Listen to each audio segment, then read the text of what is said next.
A Pack of Liars by Anne Fine. Read by Brigit Forsyth.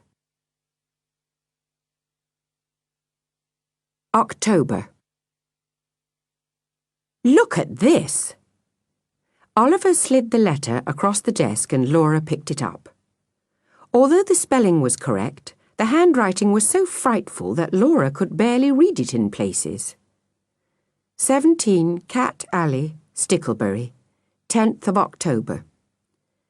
Dear Penpal, I've been forced to write to you because I live in Stickley and your teacher needs one more penpal from our town to make enough to go round your class. She happens to know my aunt, so my aunt forced me into writing this letter. I'm taller than average. I bite my nails until they bleed. It drives them mad. I've huge feet. I get on people's nerves because I fidget and squirm and twitch all day. I'm always tapping my feet on the bars of people's chairs. It drives them mad, but I can't help it. My mother says I've always been restless, and even as a baby I never wanted to be held and had to struggle all the time. I can't get to sleep at nights, and lie there thinking extremely dark thoughts. I haven't any real friends my own age, but I get on with the boy next door. He's going to be 3 next week. I have this pebble I found and I can't stop fingering it. It drives them mad. And I have this problem. There's only a few of the stairs that I can tread on. I can't put my feet down on the ones which have the yellow swirly bit of the pattern. And the same goes for the assembly hall at school. I can't tread on some of the tiles, so I walk all funny whenever I'm in there. It drives them mad. And I can't take anything at all out of my school locker if I've touched the sides with my hand first, even if I just brush the edge the slightest bit, accidentally. So I get into trouble because I've never got the right things for gym or football. It drives them mad. There are even worse things, but they are private. How are you? I hope you are quite well. Yours sincerely, Simon Huggett. When she had finished reading the letter, Laura flattened it out on her desktop and stared at it a little apprehensively. Well? Oliver's plastic spectacle frame slipped down to the end of his nose. He tipped his head back to peer at Laura through the lenses. What do you think? Perhaps it's a joke. Of course it's not a joke. Oliver dashed the suggestion. No, Laura admitted. It sounds real. She picked the letter off the desk and flicked it between her fingers. Just your luck, Oliver, she commiserated. 21 Stickley pen pals, and you have to get the local nutter. I beg your pardon. Oliver's tone was cool. Well, Laura said, he can't be normal, can he? He's obviously wacko, unhinged, a total basket case. Oliver was outraged. Wacko? He said. Unhinged? A basket case? What do you mean? He might be a little bit nervy by nature, even a trace overactive perhaps, but he's perfectly normal. Perfectly normal? Laura stared at Oliver in amazement. You must be mad. Oliver stared back. I can see, he said coldly, that round here it's getting so you're considered a nutcase if you don't share the same small habits and views as your neighbour. Then, inasmuch as it is possible, whilst sitting in a double desk, to turn one's back, Oliver did so. Laura wasn't bothered. Although his waspish tongue had terrified her at the start, over the 2 terms she had been sitting next to Oliver Boot, Laura had become accustomed to him. Ignoring his stern withdrawal, she turned her attention to the first letter from her own new pen pal. 2D, Cathedral Close, Stickley. Dear friend, would you like to write to me? I would like that. It would be nice. I hope you will. How are you? I hope you are well. Laura stifled a yawn. Where do you live? Are there a lot of houses on your street? There are a lot of houses on my street. What is your house like? How many rooms do you have? Do you have lots of neighbours like we do? Laura shook her head in amazement. She had never read such a boring letter in her whole life. Do you have any pets? I have no pets. Do you have a colour television? We do. Do you have a video? We do. Ours is new. Is yours new? We have 4 radio cassette players in our house. How many do you have? We have a stereo system too. Do you have a stereo system? We have a computer. Do you? Here, Laura turned towards Oliver and tapped him gently on the shoulder. Oliver, she said, I want to say I'm very sorry that I said what I did about your new pen pal. He clearly isn't balmy at all. Appeased, Oliver shifted round in the double seat. Mine is, though, Laura added. Behind his spectacles, Oliver raised his eyes to heaven. Laura, he said, the whole point of having a pen pal is to widen your horizons. If you go round thinking other people are balmy just because they're a little bit different from you... Read this, please, Oliver, Laura interrupted. Oliver furrowed his brows to read the letter. He was a quick reader, even if he did still move his lips a little. He had soon read as far as Laura. We have a computer. Do you have a computer? What sort is it? We have some electric head shears. Do you have any electric head shears? We keep ours in the garden shed. Where do you keep yours? We have a microwave oven. Do you? With very best wishes, your pen pal, Philip. Oliver was silent, for him a quite rare occurrence. Well, Laura prompted, what do you think? I think, declared Oliver, that you should ask Mrs. Coverley if you can swap pen pals with someone else. Laura took no persuading. She raised her hand and kept it in the air until Mrs. Coverley admitted she'd noticed. Mrs. Coverley took her time admitting she'd noticed. Laura guessed she had probably been planning to get her marking up to date today. She'd probably hoped the whole class would sit quietly, reading the first batch of letters from their brand-new pen pals, and then replying to them. She'd talked quite a lot about what a good idea pen pals for everybody would be. It would improve their writing, she said.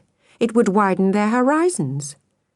But Laura wasn't the only one in the class who suspected that she also wanted more time to mark books.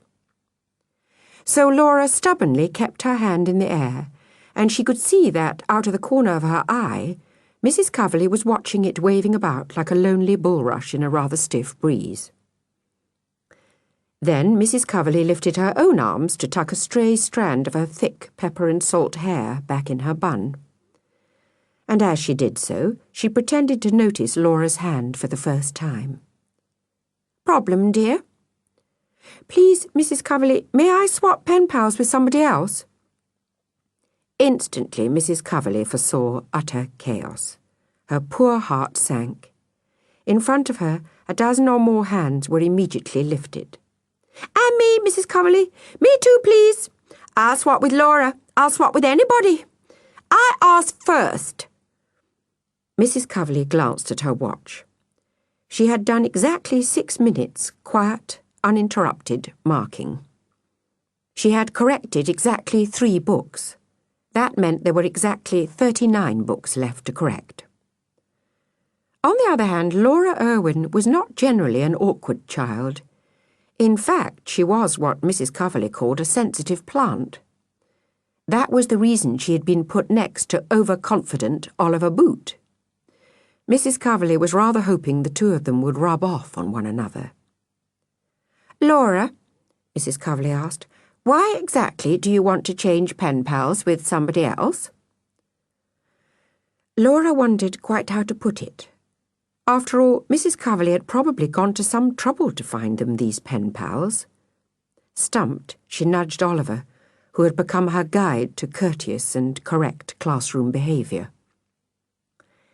Tell her you very much fear that the two of you will be temperamentally unsuited to one another, whispered Oliver. What was that, Oliver Boot? Asked Mrs. Coverley.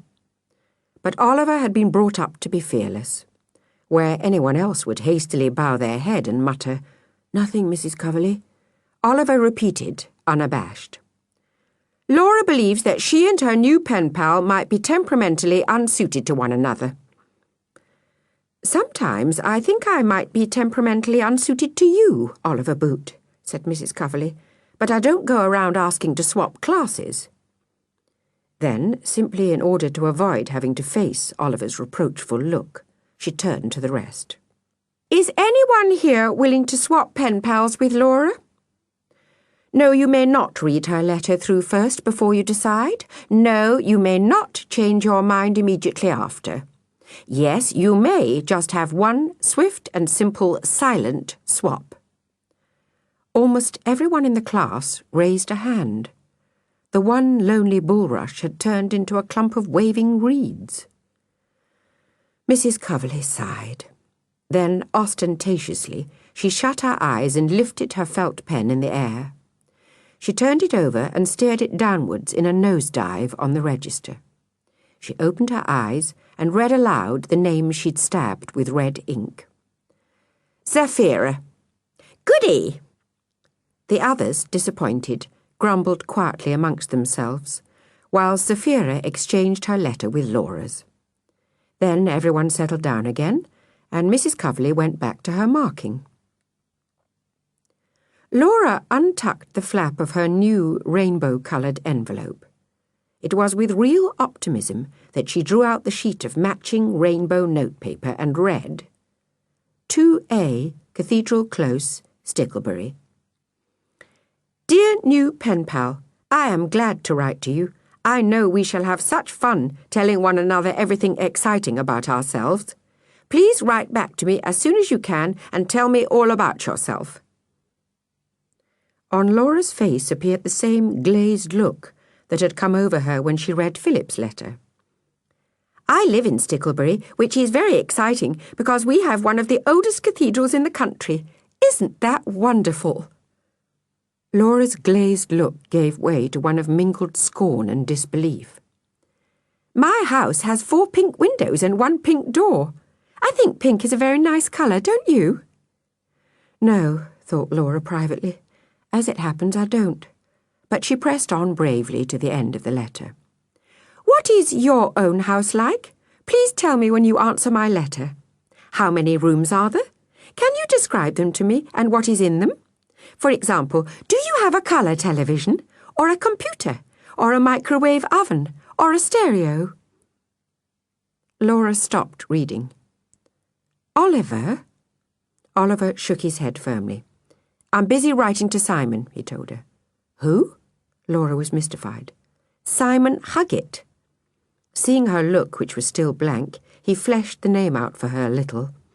"You know, my new pen pal, the Sticklebury Nutter, the wacko, the total basket case." "Oh, him," said Laura. "Never mind him. This one is worse." So Oliver laid down his pen and picked up the letter from Laura's second pen pal. And unlike her, he read it to the bitter end. "Have you a tape recorder? Or a food processor? Or a chest freezer? I would be interested to know all about you and your home. I very much look forward to getting a letter from you.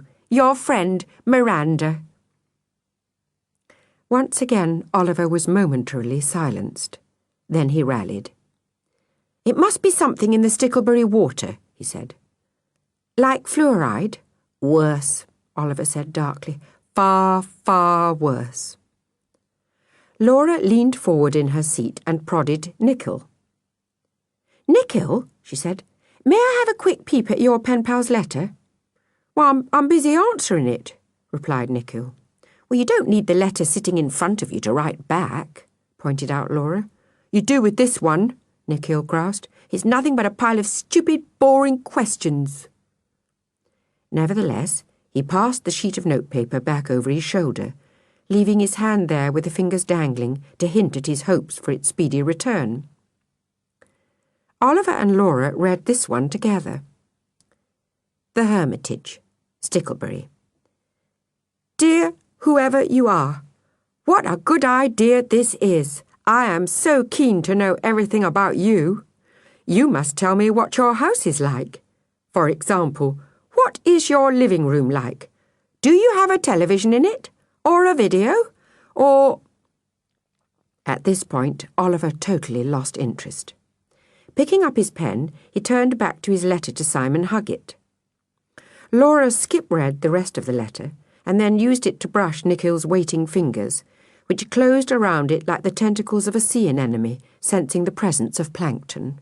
Nikhil grunted his thanks. Laura picked up her pen and sighed. So this was what having a pen pal meant. The sheer grisly tedium of posting drivel like this to one another for months on end, possibly for years. She simply couldn't bear it. Why couldn't she have ended up with someone interesting, like Simon Huggett? Why did she have to get this dreary Miranda? Laura picked up her pen.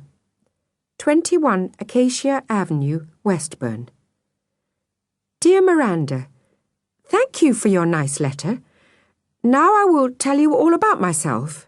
My name is Oh, it was hopeless. She simply couldn't churn the stuff out.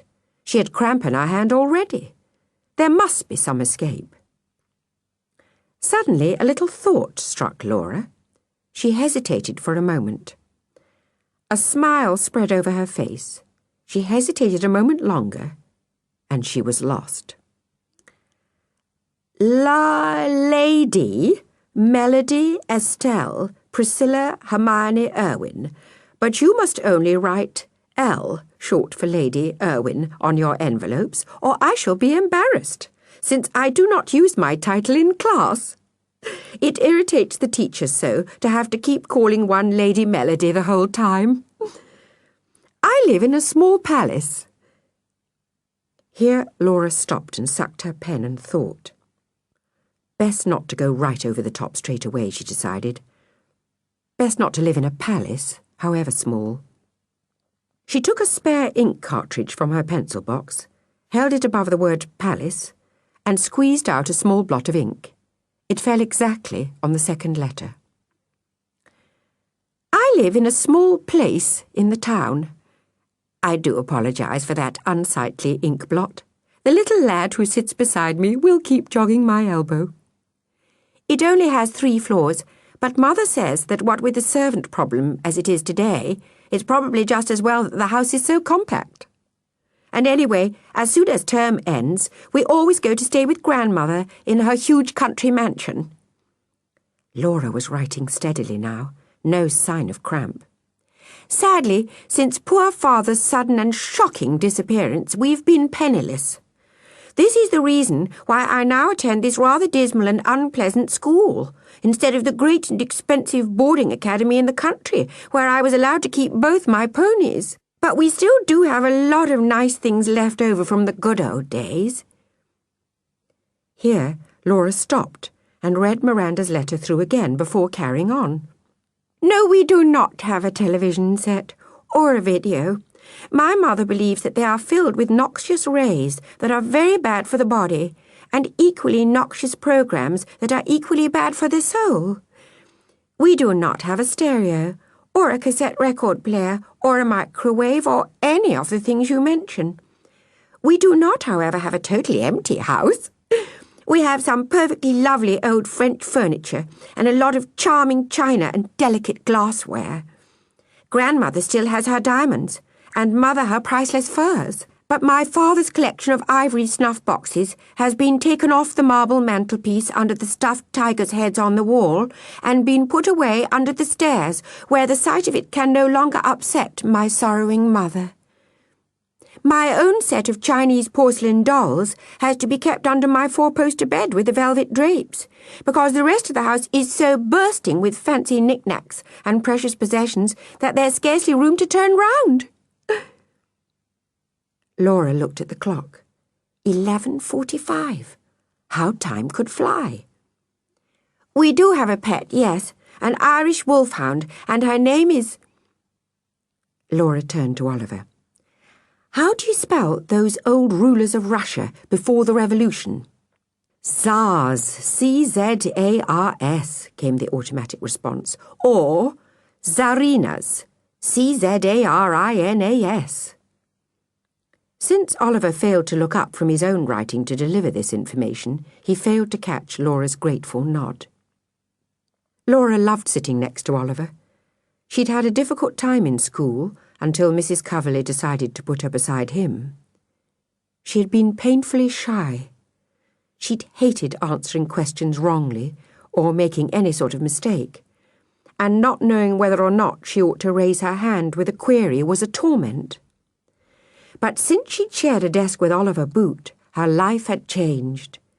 He knew the answer to almost every question she ever asked him, and on the very rare occasions when he didn't, she knew for certain it must be a reasonable problem with which to bother Mrs. Coverley. She'd been a happier child since she was, as she still tenderly thought of it, given Oliver. She wouldn't offer to swap desks with anyone now. "We do have a pet, yes, an Irish wolfhound, and her name is Zarina. With me she is as gentle as a kitten. With strangers, however, she is fierceness incarnate." "Oliver," said Laura, "how do you spell incarnate?" Oliver's fist slid to a halt in the middle of the word that he happened to be writing. He pushed his spectacles back up the slope of his nose and looked at Laura curiously. "Zars?" he said. "Zarina's incarnate? What are you writing to this pen pal?" "I'm telling her about my Irish wolfhound Zarina, who is fierceness incarnate." Oliver narrowed his eyes and stretched out a hand. He laid it against Laura's forehead, which was quite cool. "Laura," said Oliver, "you don't have an Irish wolfhound called Zarina who is fierceness incarnate. You have a rather mangy old tomcat called Mr. Whiskers who is generally asleep."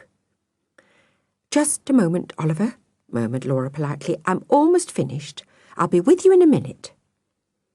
She was hastily scribbling down her last few sentences. "Fierceness incarnate. After my father's sudden and shocking disappearance, to which I have already referred, Zarina has become the guardian of our family. I have no brothers and sisters, and therefore I am somewhat lonely.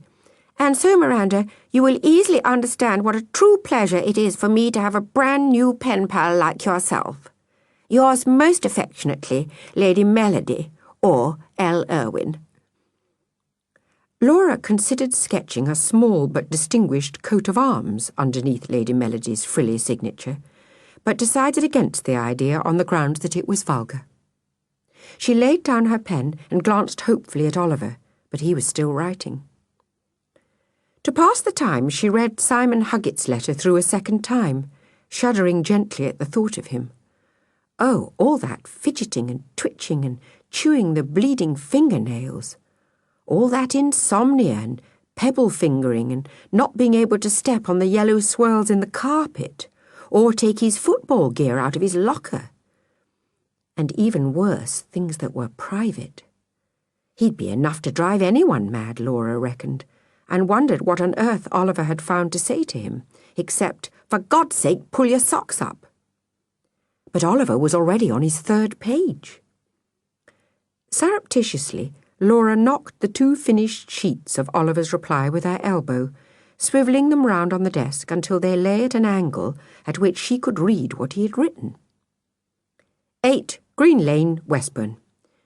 Dear Simon Huggett, all of the little habits you describe in your letter are perfectly normal. What is not quite so normal is telling perfect strangers about them. Good old Oliver Boot, thought Laura, straight out to bat. If you fidget and squirm and twitch all day while kicking the furniture and chewing your nails down to the quick, you are bound to irritate adult people who are extremely sensitive, and especially your parents, who may feel guilty and responsible and worry that you have become the way you are because of the way they treated you as a baby or brought you up. Or think you are just wacko, Laura thought privately. In spite of what all the books say, you might never grow out of all these horrible habits. Ever. You have only to look about you on a bus to see grown-ups with bitten fingernails fidgeting and twitching horribly. The thing is, when you are grown up, other people dare not be so rude as to let on that they're being driven mad. They simply get up and change seats. Your problem is that none of the people who are being driven mad by you can escape. The others in your class can't just get up and walk out when they've had enough of your squirming and banging.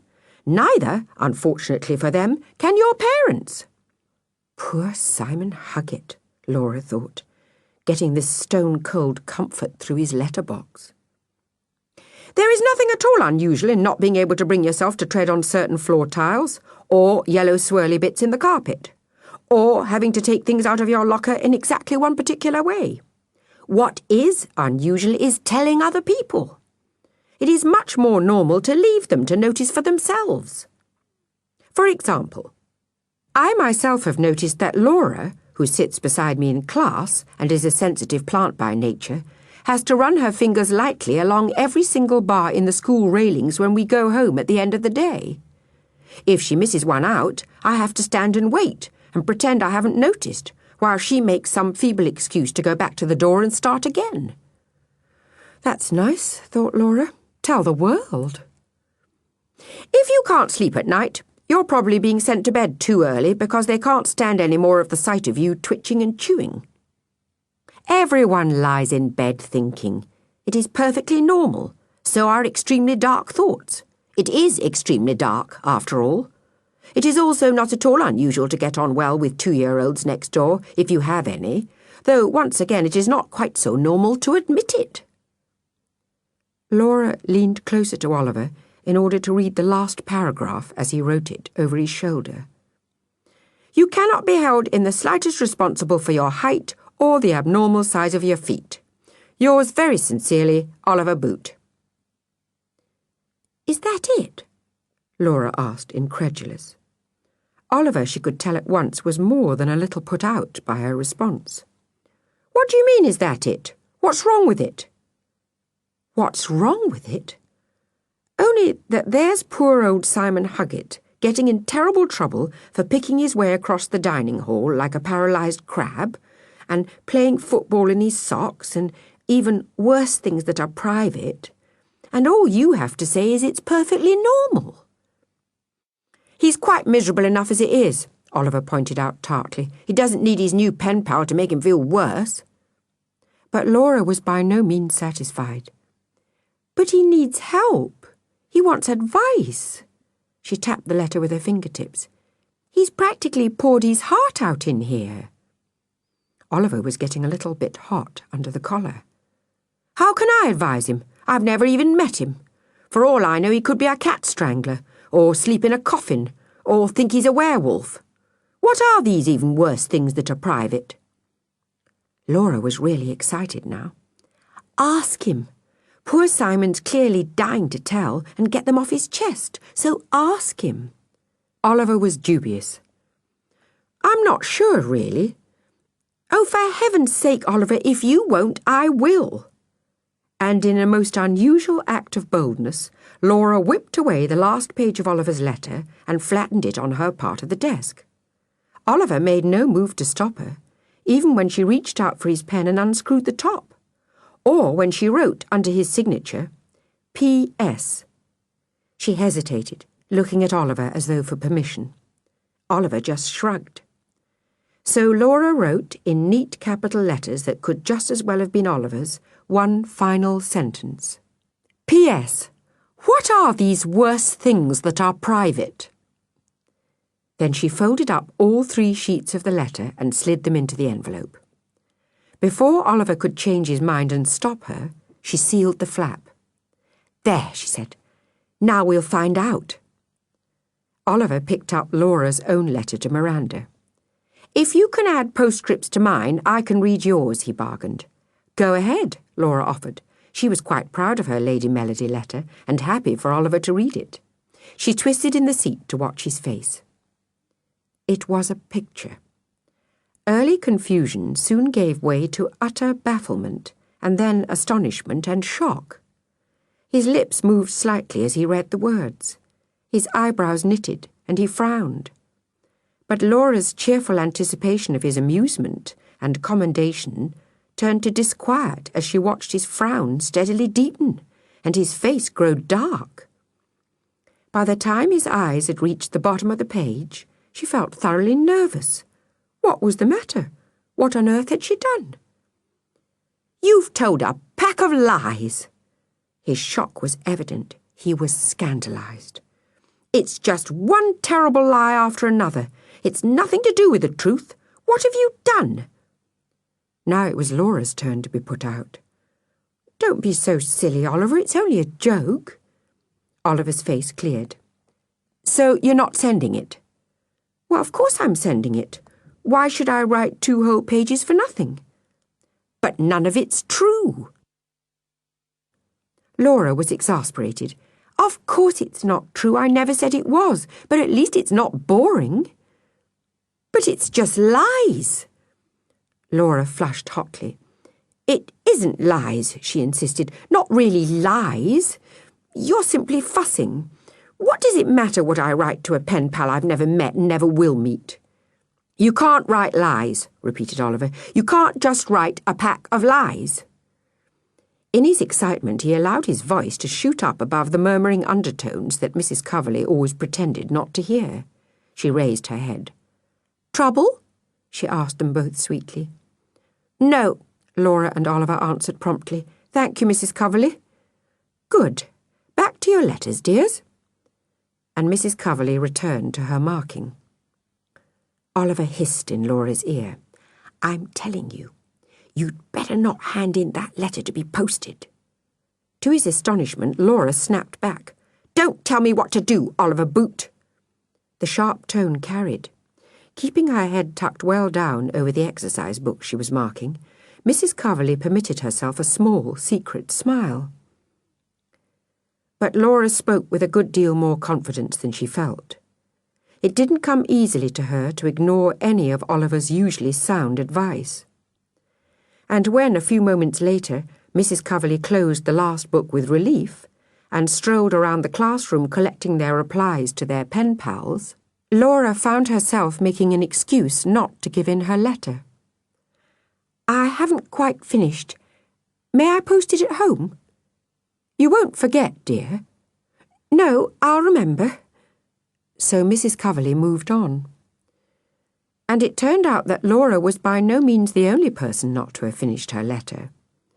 When Mrs. Coverley returned to her desk, she had only 6 sealed envelopes, but an earful of excuses. You are a nuisance, she scolded them as the bell rang. Last term you all claimed you were very keen on this idea. I went to a great deal of trouble following up an advertisement I saw for 20 pen pals. I even had to find 1 extra. And all I've heard as I walked round this classroom is how boring and stupid they are. You're all very ungrateful. At any other time of the day, she might have harangued them all for a little longer.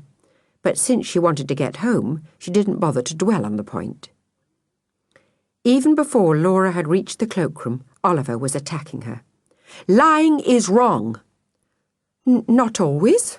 Laura tried to defend herself. Yes, it is. Give me 1 single example of when a lie would not be wrong. He stood, deliberately blocking the cloakroom doors, his face plastered with a complacent smirk of someone sure he's completely in the right. Laura couldn't help thinking what a smarty boots he looked, and as she pushed past him, she also couldn't help thinking of an example. Suppose a man frothing at the mouth and carrying a blood-stained hatchet forced his way into the playground and wanted to know which way Mrs. Coverley had gone. You wouldn't tell him she'd just got in the staff lavatories, would you? You'd say she'd gone home with a terrible headache. Oliver was looking a bit less smug by the time she'd finished, but he did try to argue. That's a bit rare, isn't it? A bit unlikely? You can't judge by that. It wouldn't happen hardly ever. It wasn't really Laura's fault that another example immediately sprang to mind. Suppose you were a famous jungle explorer who got separated from your mate and went thrashing through the undergrowth for days, completely lost, until a tribe of natives found you. Suppose they were a bit nasty-tempered, but they invited you to share their meal. Then it turned out they were cannibals, and what was on the menu was your mate's leftover fingers and thumbs dipped in mashed bananas and fried in the pot. Couldn't you tell a tiny white lie and say that eating fried bananas was against your religion? Oliver was getting red-faced now, but Laura unwisely had got into her stride. Suppose a farmer had to keep absolutely still for a really important injection after a nasty tractor accident. And just as they slid the needle into his arm, he asked if his precious sheepdog Flossie was safe and sound. You'd say she was, wouldn't you, until the needle was out, even if you weren't quite sure? Shut up, said Oliver. Just shut up, Laura. Suppose, persisted Laura, that you were shipwrecked on a desert island with a kind-looking old lady who had £1 million in cash in her handbag. And since neither of you thought that you would ever be rescued, so no one would ever know, this kind-looking old lady told you one night beside the campfire that she was actually the secret leader of a fiendish terrorist organisation, and she'd planned to use all that money in her handbag to make bombs. And then one day the old lady was bitten by a snake and died a horrible, lingering death. But the very next day you and the money were rescued by passing sailors. And when you got back to the city, all of the old lady's lawyers and relations asked what she had wanted to do with the money so they could act on her wishes. You'd say she told you she was going to build a lovely new swimming pool for the local orphanage, wouldn't you? But Oliver was striding out of the cloakroom in a terrible temper, banging the door behind him. Some people, Laura called after him, just can't handle a perfectly reasonable discussion. The moment the words popped out, Laura regretted them. It was one thing to argue Oliver down, but quite another to rub it in. And anyway, in her heart of hearts, Laura knew perfectly well that Oliver was right. In spite of all her ridiculous examples, it was wrong to lie. And that was obvious. Because you never had to make up fancy, far-fetched examples to prove it was sometimes all right to tell the truth, did you? And if someone bellowed across the playground that you were a truthful person, you wouldn't mind at all.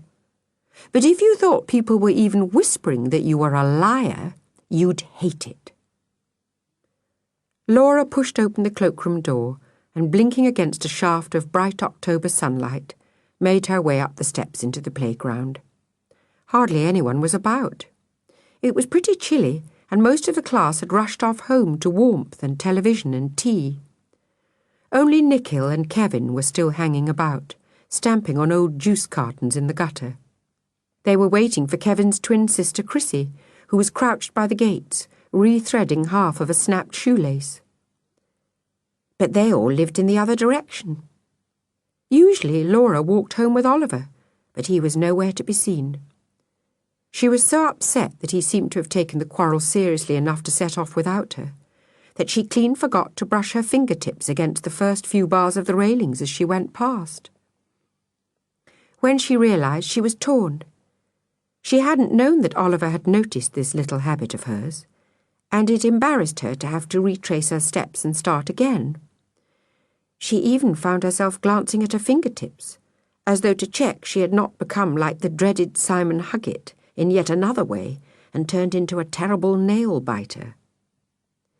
But when at last she reached the gates again, she found Oliver sitting cross-legged on the other side, patiently waiting. Laura expected at least a bit of needling about the delay, but Oliver made it perfectly clear that the last thing he wanted was to resume hostilities.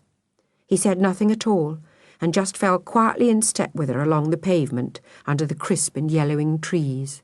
Laura, for her part, smiled apologetically. They walked in silence for some time, kicking leaves. Then Oliver offered, "Pity about your Lady Melody letter, though. It was very colourful. I particularly liked all that stuff about jewels and priceless furs and ivory snuff boxes and porcelain dolls."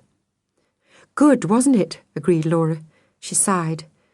"Seems a terrible waste not to send it." Part of her still hoped that Oliver would change his mind and start encouraging her to post it. "Terrible," Oliver sympathised. He reached out to snap a bunch of scarlet berries off a bush and popped them one by one between his fingers, making them spurt. "But think how Miranda would feel if she found out. She'd think you treated her very badly." "I don't think she'd mind," Laura argued. "It's only a joke." "The reason you think she wouldn't mind is because it's her that's being fooled and not you," Oliver scoffed. "You'd look at it differently the other way round. If you really want to know whether Miranda would mind or not, then you should ask yourself how you would feel if she did the same to you." "I wouldn't mind?" "Really?" Laura picked at a brilliant red leaf. It crackled between her fingers as she shredded it to the spine. Would she mind?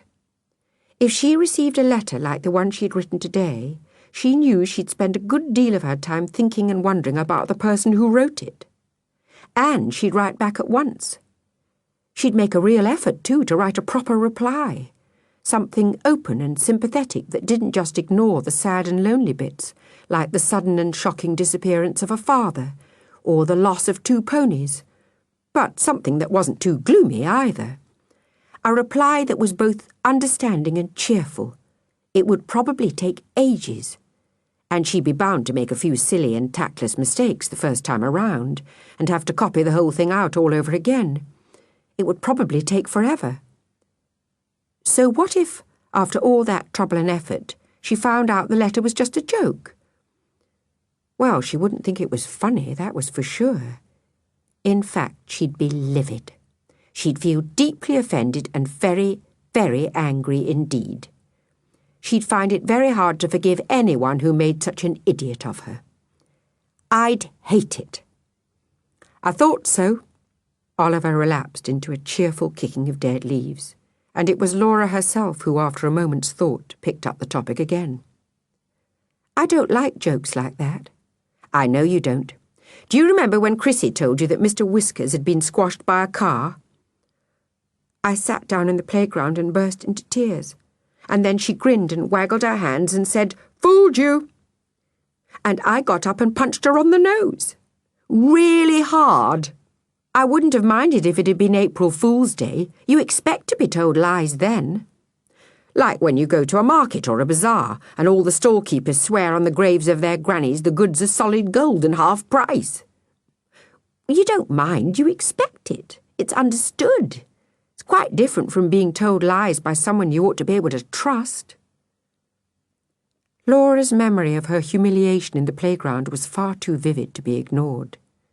She rooted in her school bag and drew out the Lady Melody letter. "I'm going to throw it away," she told Oliver firmly. They looked around for a litter bin, but there were none. And Laura never dared throw anything down in the street when Oliver was watching. He always picked it up again, making her feel terrible. So she carried the offending letter as they walked on. At the corner they separated, and Laura went on alone. Still there was no litter bin in sight. Yet every few yards along the street there was some sort of post. You wouldn't reckon Laura thought it would be too much trouble or cost the earth to hang a litter bin on one of them. What were they all, anyway? She looked at the posts with fresh interest. A few, of course, were just plain, slim, concrete lampposts. Others were parking signs. There was a bus stop. This one was definitely homemade, with a board nailed to it that said "House for Sale." That one was a lamppost too, but there was a sign fixed firmly to the pole. "Take care. This is a neighbourhood watch street." What was a neighbourhood watch street, for heaven's sake, she wondered, before remembering all the talk at home and all the fuss in the local paper about spates of robberies across the town. It seemed that every now and again there'd be a rash of burglaries, sometimes as many as 10 houses in the same street. And then the neighbours panicked and held a meeting at which they agreed to keep their eyes open for people acting suspiciously or strangely, and they hoped to warn off the burglars with these signs. Laura wondered if this meant that she herself were being watched from over hedges or behind curtains. Creepy idea. If Oliver saw a net curtain twitch as he walked by, he'd glower menacingly over the wall. But Laura hadn't been brought up fearless like Oliver, and with her quest for a litter bin entirely forgotten, she found herself walking faster and faster until she turned safely into her own street and saw Mr. Whiskers curled, wrapped in slumber on top of next door's garden wall. Stuffing the Lady Melody letter back in her school bag, she scooped him up. He didn't wake. He rarely did.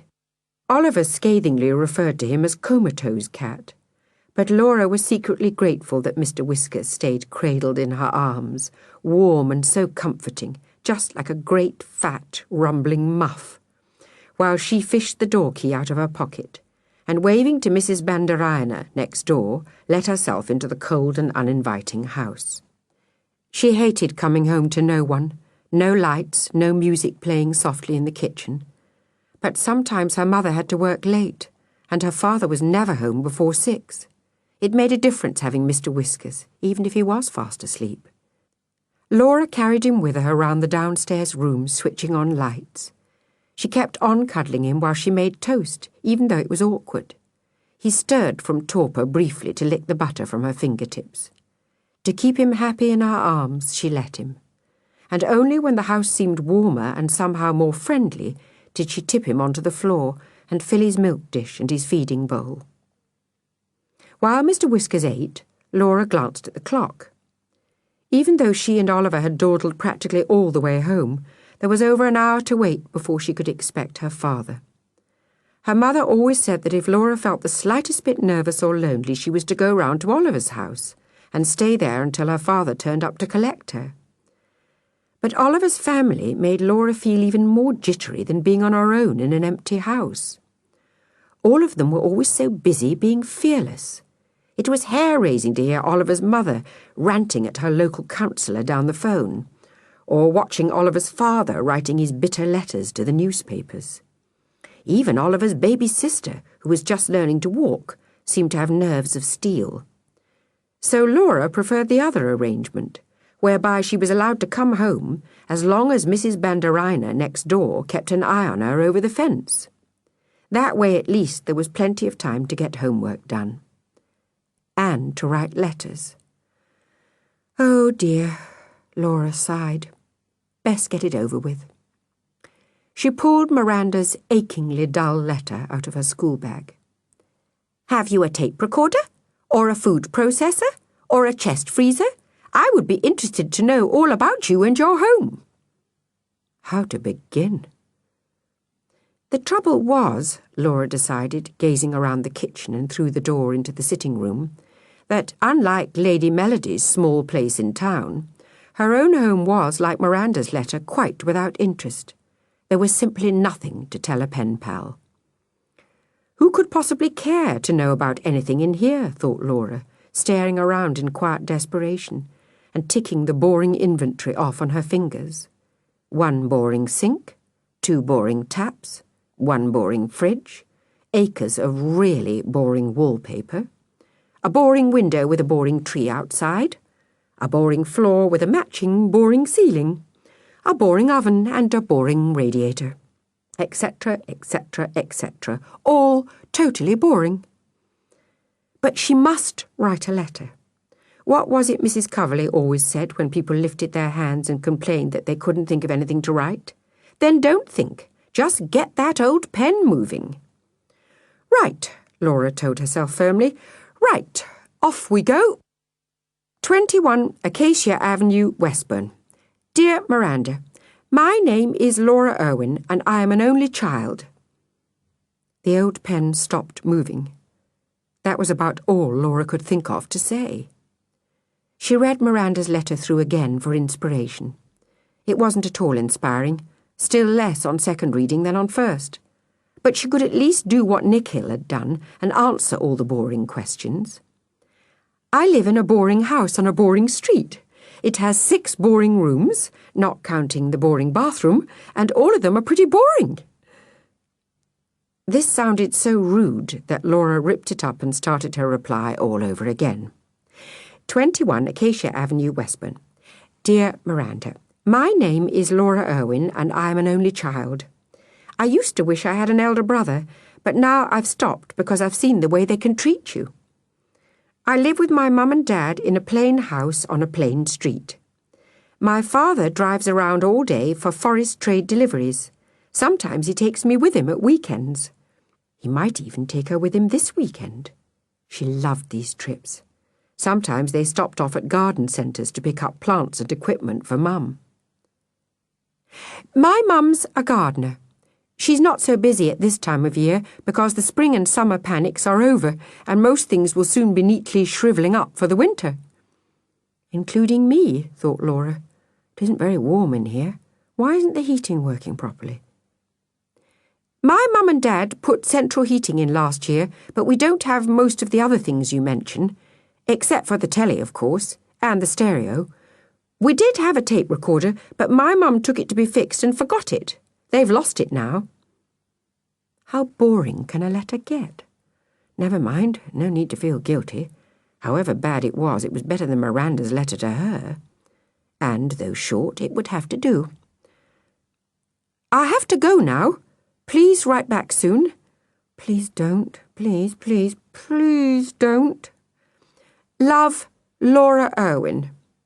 There. Duty done. With a most massive sigh of relief, Laura addressed the envelope and searched for a stamp. There were none in the cabinet drawer. There might be some upstairs in her parents' bedroom, but it would have to wait. She wasn't going up there. All of the windows gleamed so blackly. The house seemed horribly empty and quiet. She'd stay downstairs and turn the telly on, and she and Mr. Whiskers would sit and watch whatever it was. Surely her father would come home soon. Surely the 5th pair of car headlights that chased through the window and across the living room wall would be his. Well, maybe the 10th pair. His was the 8th car to come down the street.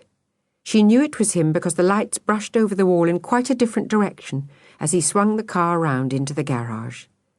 He swept in only a few moments later with an armful of provisions for supper, the enormous book of maps and his keys. Droplets of wet from the tree by the garage glistened on his hair, and as he shook himself like a spaniel and kicked the door firmly closed behind him, he seemed to banish all the threatening blackness outside, and all of her waiting, too. "Lucky to have me home at all, you are," he announced, pulling his packages out of the grocery bag one by one. "I nearly slit my throat this afternoon, stuck in a Sticklebury traffic jam." "You've been to Sticklebury today, there and back?" "I almost didn't get back." He was peeling off his jacket now and tying on the colourful wraparound kitchen pinafore. "I tell you, Laura, it's about time they pulled down that crumbling old pile they call Sticklebury Cathedral and built a brand new city flyover." "My pen pal lives in Sticklebury," said Laura. She was trying to divert his attention as she slid her fingers across the table to steal a fresh green runner bean. "Get off!" Her father slapped her hand. "I haven't enough as it is." Then he added, "I didn't know you had a pen pal." "I got her today. She's called Miranda and she's deadly boring." "Boring?" "On about videos and electric hedge cutters and microwave ovens all the time. They all are. Oliver thinks it must be something in the Sticklebury water." Her father ran the cold tap over the beans. "If they've made the same hash of their water system as they have of their roads," he grumbled, "I shouldn't be surprised. There must be something odd about Sticklebury folk. Anyone sensible would have got out by now and gone to live somewhere with a nice 4-lane bypass." Laura nodded, barely listening. She and her mother were quite accustomed to the fact that his views on every city and town in the surrounding 4 counties were coloured by having to drive through them day after day. "I had to write back," Laura said. "I only just finished. It would have been posted already, except—" Suddenly she couldn't be bothered to explain all about the Lady Melody letter, and Oliver's views about lying and the quarrel and everything. None of it mattered any more. "Except I haven't got a stamp," she finished lamely. "There's some in the car." Laura looked out.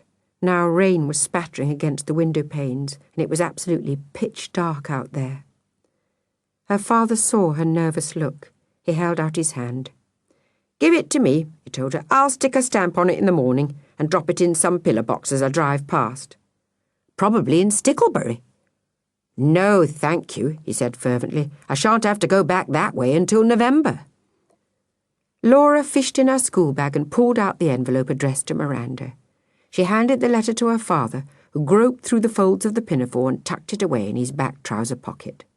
Good riddance, Laura thought. Take your time writing back, Miranda. We might have a video by then, or some hedge clippers. And that was how it came about that the wrong letter was posted. Instead of the plain account of her real house and family that Laura had fully intended to send, it was the Lady Melody letter that Mr. Irwin dropped in a pillar box early the following morning. By the time Laura realised, it was too late. It was a full 3 days later when she finally noticed the real letter lying undisturbed amongst the clutter on the kitchen cabinet, addressed but still unstamped. Appalled, Laura could scarcely bring herself to touch it. "Dad!" she called, horrified. "Dad! What did you do with that other letter I gave you?" Mr. Irwin assured her promptly.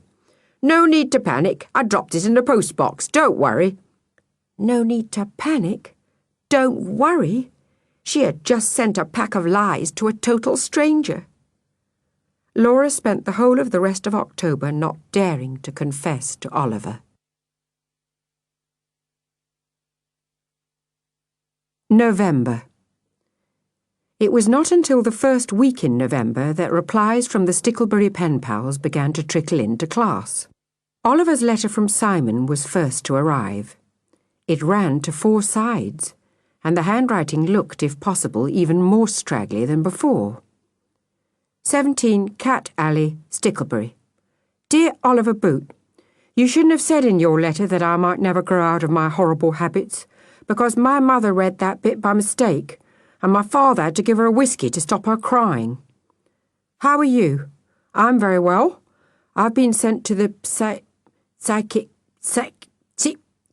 psychologist because of the worst things that were private, so they aren't quite so private anymore. I tell terrible lies. It drives them mad, but I can't help it. I also run away from school, quite often, but then I did them both at the same time, and that was a mistake. I ran away from school after a morning assembly, and my next-door neighbour pounced on me while I was half in and half out of the downstairs lavatory window, sneaking back in our house.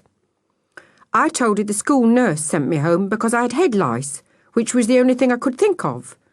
But that evening the next-door neighbour told Mum that I mustn't come round and play with her little Peter any more till I'd been sorted out. And Mum said, "Sorted out about what?" And she said, "About the head lice, of course." And then my mum went up the wall. I begged her not to, with real tears in my eyes, but she wrote to the school nurse anyway, demanding an explanation and an apology. But I just happened to lose the letter inside a dustbin as I walked past it. I needn't have bothered because Mum was so angry she phoned the school anyway. And when my teacher said, "Simon, where is the letter from your mother?" I just panicked and told her that my mother wasn't really my mother at all, but I'm a long-lost secret son of Prince Charles, and my mum and dad just pretend I'm theirs to save the Queen and the Queen Mother from unbearable embarrassment. So then my teacher said, "Oh yes," all sarcastically. And I panicked some more and said I could prove it with my handwriting.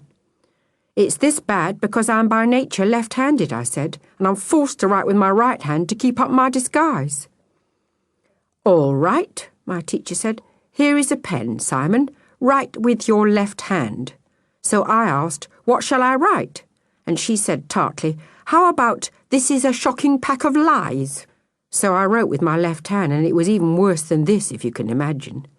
And when I said it was simply because I hadn't had enough practice writing with my left hand, my teacher went right up the wall. So then my mum and dad came into school and saw the teacher and the nurse and the headmistress, and they all said perhaps I ought to have just a little chat with the school's psychologist. She made me look at dots and stuff and draw pictures of my family for her. And then she brought in my mum and dad and told them she thought I just needed a little bit more self-esteem, which is confidence. So Mum went off and bought me a really good camera so I can get some self-esteem taking photos. And my dad got pretty ratty, I can tell you. He said that in his day, if you told lies, you got a really good clip round the ear, not a really good camera. And he stopped my telly for a whole week. So I've spent quite a lot of time with this new camera. Mum buys the film, but only on condition I don't tell Dad. My photos are not quite so awful as they were at first, and I think my self-esteem might be getting a little bit better. How are you? I hope you're quite well. Yours sincerely, Simon Huggett. Laura and Oliver looked at one another over the letters, speechless. Then Laura shrugged. Oliver shrugged back. For once he seemed to have nothing to say. But later in the day, Laura noticed him drawing the letter out of his half of the desk and reading it through again, shaking his head in wonder and muttering to himself softly. They really ought to be doing something about testing that Sticklebury water. The next letter was from Nikhil's pen pal. It came a couple of days later. Nikhil brought it with him to school and glumly handed it to Oliver and Laura, hoping for sympathy.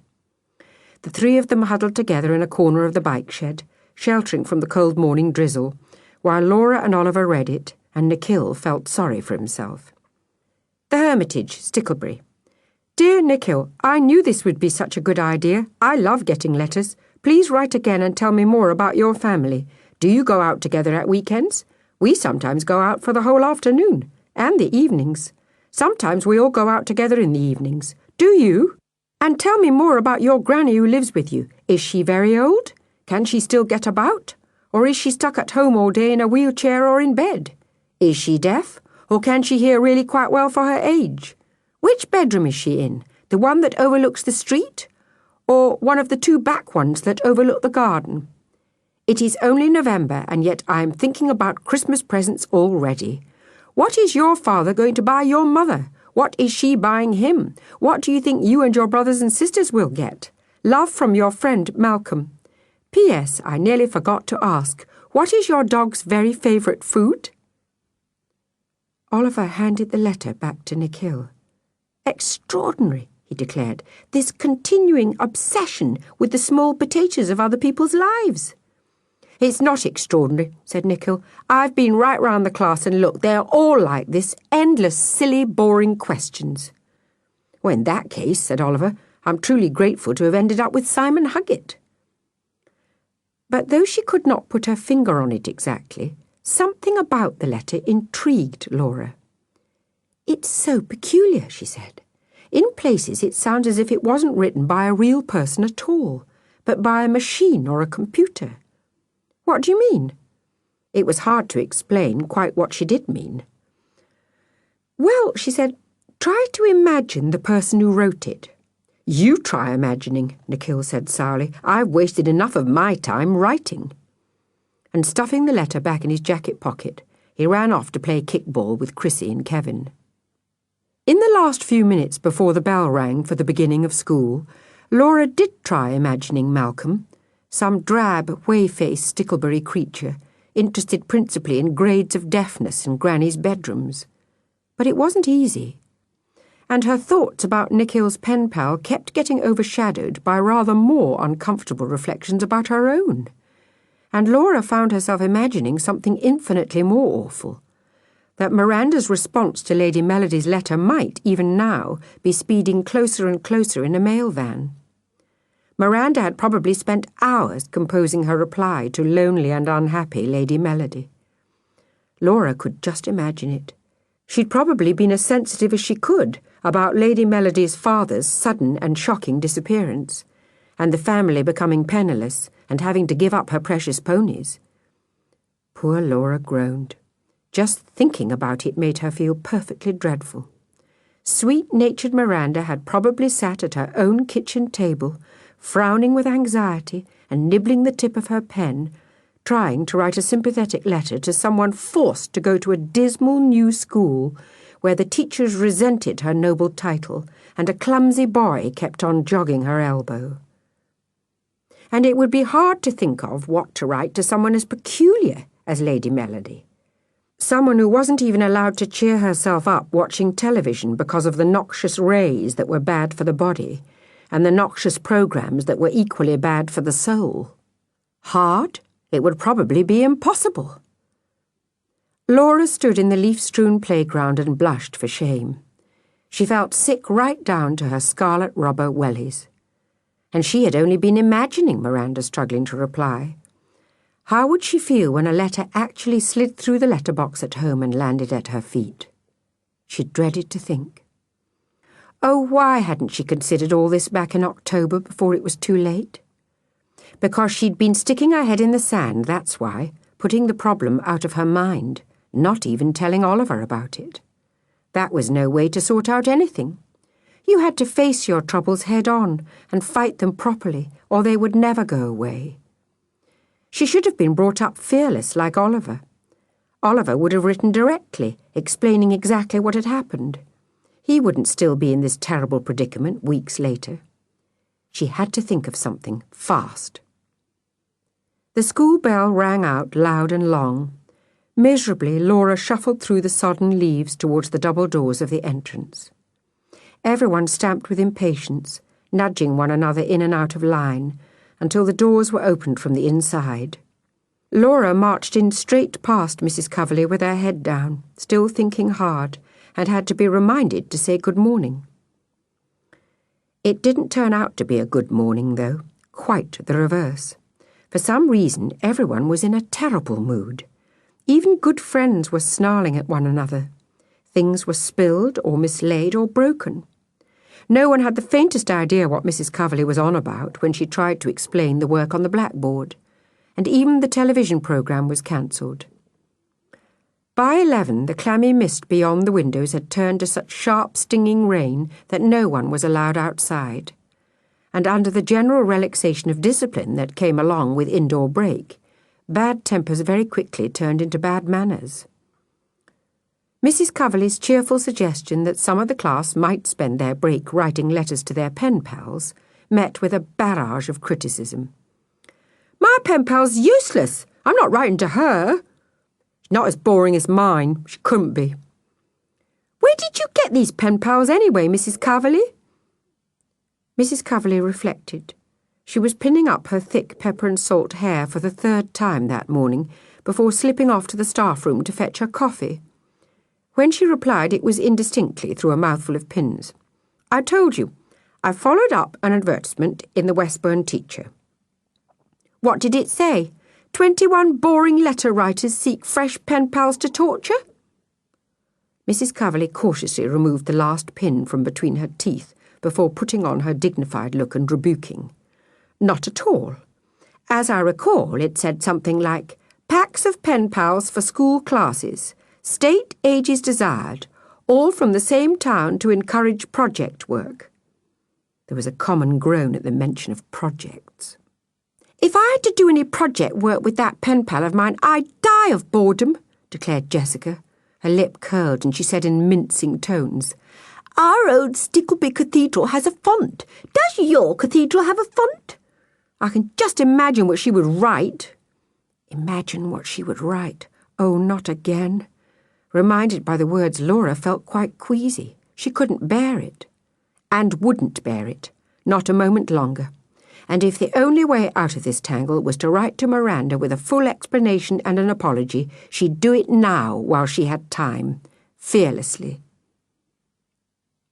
Upending her desk lid, Laura rooted desperately inside. Notepaper and a fairly clean envelope. Pen. Gazing out at the leaden sky for inspiration, she set herself to put things right.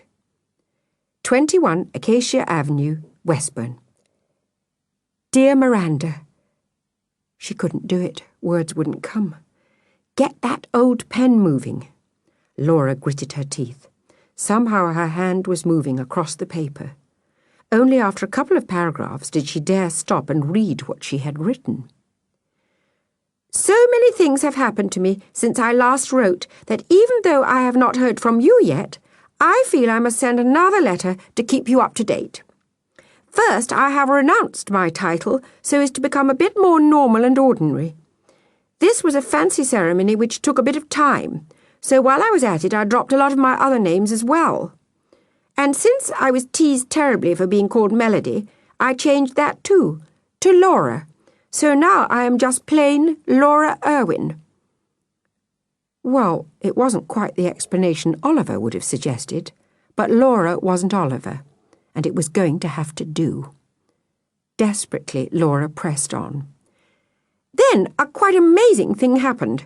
The spacious set of rooms that was the third floor of our house was whipped off suddenly during a freak storm.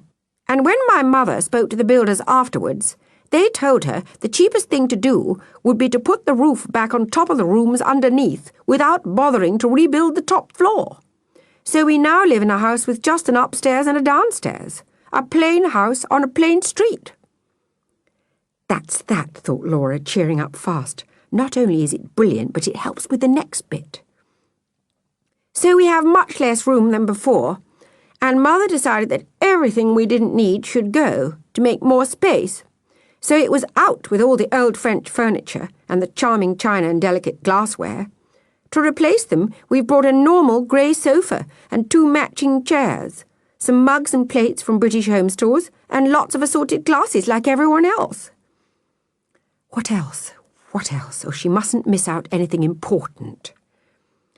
While she was at the dentist a few days later, my mother happened to glance at a glossy magazine and read that the problem with the noxious rays inside televisions has now been solved by modern science.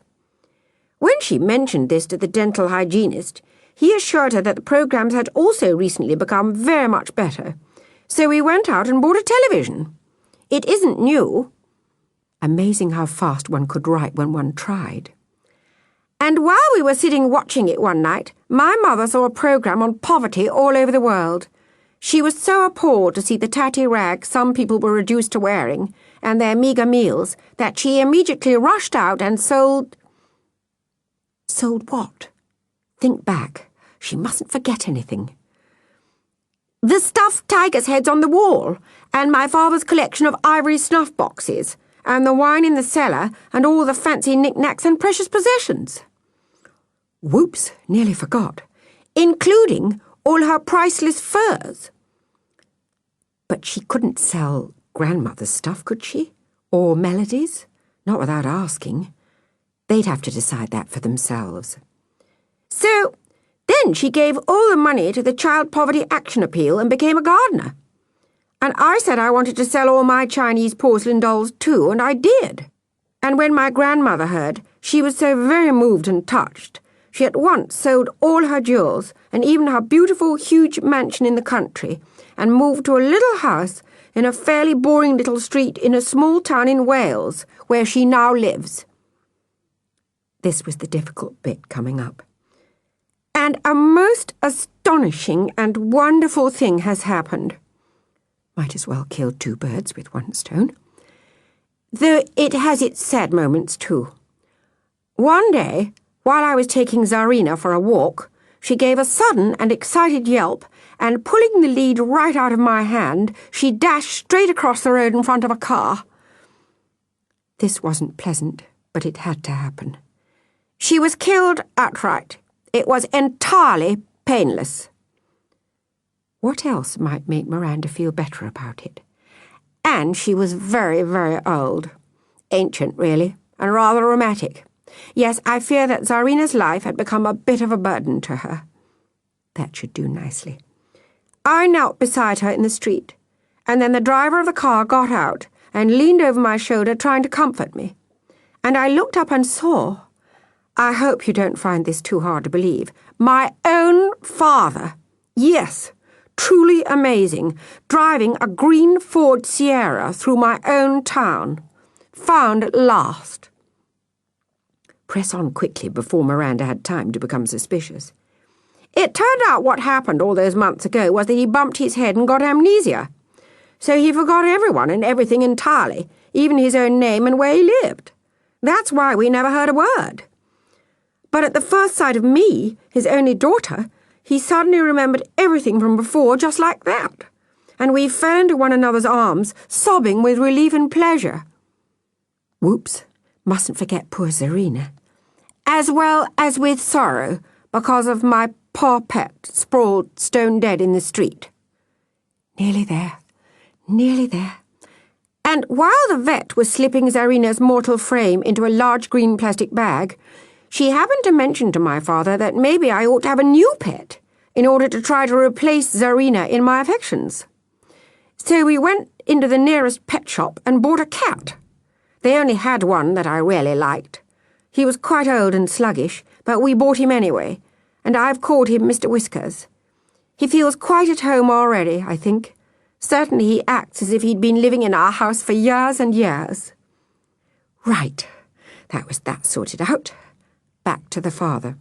And then my father drove us home in the green Ford Sierra. He told me when he couldn't remember who he was, he took a job as a driver for this firm called Forest Trade Deliveries. Now he quite likes it and would like to carry on. There, all done. Perfect. And so, Miranda, see how everything has changed. I now am plain old Laura Irwin, and I live in a normal house with normal things, and I have a perfectly normal mother and father and granny and cat." Thank God for that. And Laura finished with a small celebratory flourish. "And even the boy who sits next to me in class has stopped jogging my elbow. With love, from Laura." She lifted her head to meet a steely, unsmiling gaze boring at her through plastic lenses. "At it again, are we?" inquired Oliver coldly. Laura was appalled, simply appalled. It never occurred to her that he might be reading what she wrote over her shoulder. Oliver still stared over the spectacles that had slid down his nose. "You sent that Lady Melody letter after all," Oliver accused her. "That awful pack of lies. You posted it, didn't you? Didn't you?" But Laura had had a bad morning, and suddenly she had had more than enough of Oliver Boot's sanctimoniousness. "No, I did not," she snapped, "so you can wipe that disapproving look off your face. My dad posted it, by mistake. Understand? It was a mistake." She spoke so crossly, Oliver was shocked. In his astonishment, his glasses slid off the end of his nose. Half blind and desperate, he flailed his arms to catch them before they hit the floor and smashed. But it was Laura who deftly reached out and caught them. "There you are," she said, hurling them down on his side of the desk. "Just make sure you use them to peer at things that are your own business, not mine." She turned her back on him, she was so angry. What sort of friend was it who immediately assumed the worst? A rotten friend, no friend at all. Beside her, Oliver flushed scarlet. He too was furious. What sort of friend could keep the secret of a mistake like that from you? Not tell you what had happened day after day after day? A rotten friend, no friend at all. The two shared a hostile silence. It lasted for the rest of the day. In the general cloud of ill temper that hung about the classroom, nobody else noticed. No one came up, forcing a conversation that might have led to peace. Laura and Oliver spent the whole of the lunch hour avoiding one another. And when the bell rang for the end of the day, for the first time since term began, they set off separately for home. Laura walked on ahead. Oliver followed more slowly, scuffing the sodden mulch of leaves and kicking clumps of it aside as he walked. He didn't feel good about the quarrel. Not that you expect to feel good about a quarrel exactly, but Oliver was at least used to feeling he was completely in the right. This time he didn't, and the whole business made him feel rather uncomfortable. So Laura hadn't told him about the mistake. But why not? Maybe because he'd kicked up such a storm when, in all cheerful innocence, she'd written the first Lady Melody letter. He'd practically bitten her head off. And yet he knew that Laura was what Mrs. Coverley always referred to as a sensitive plant. Maybe he should have been a bit more careful about what he'd said, and how forcibly he'd said it.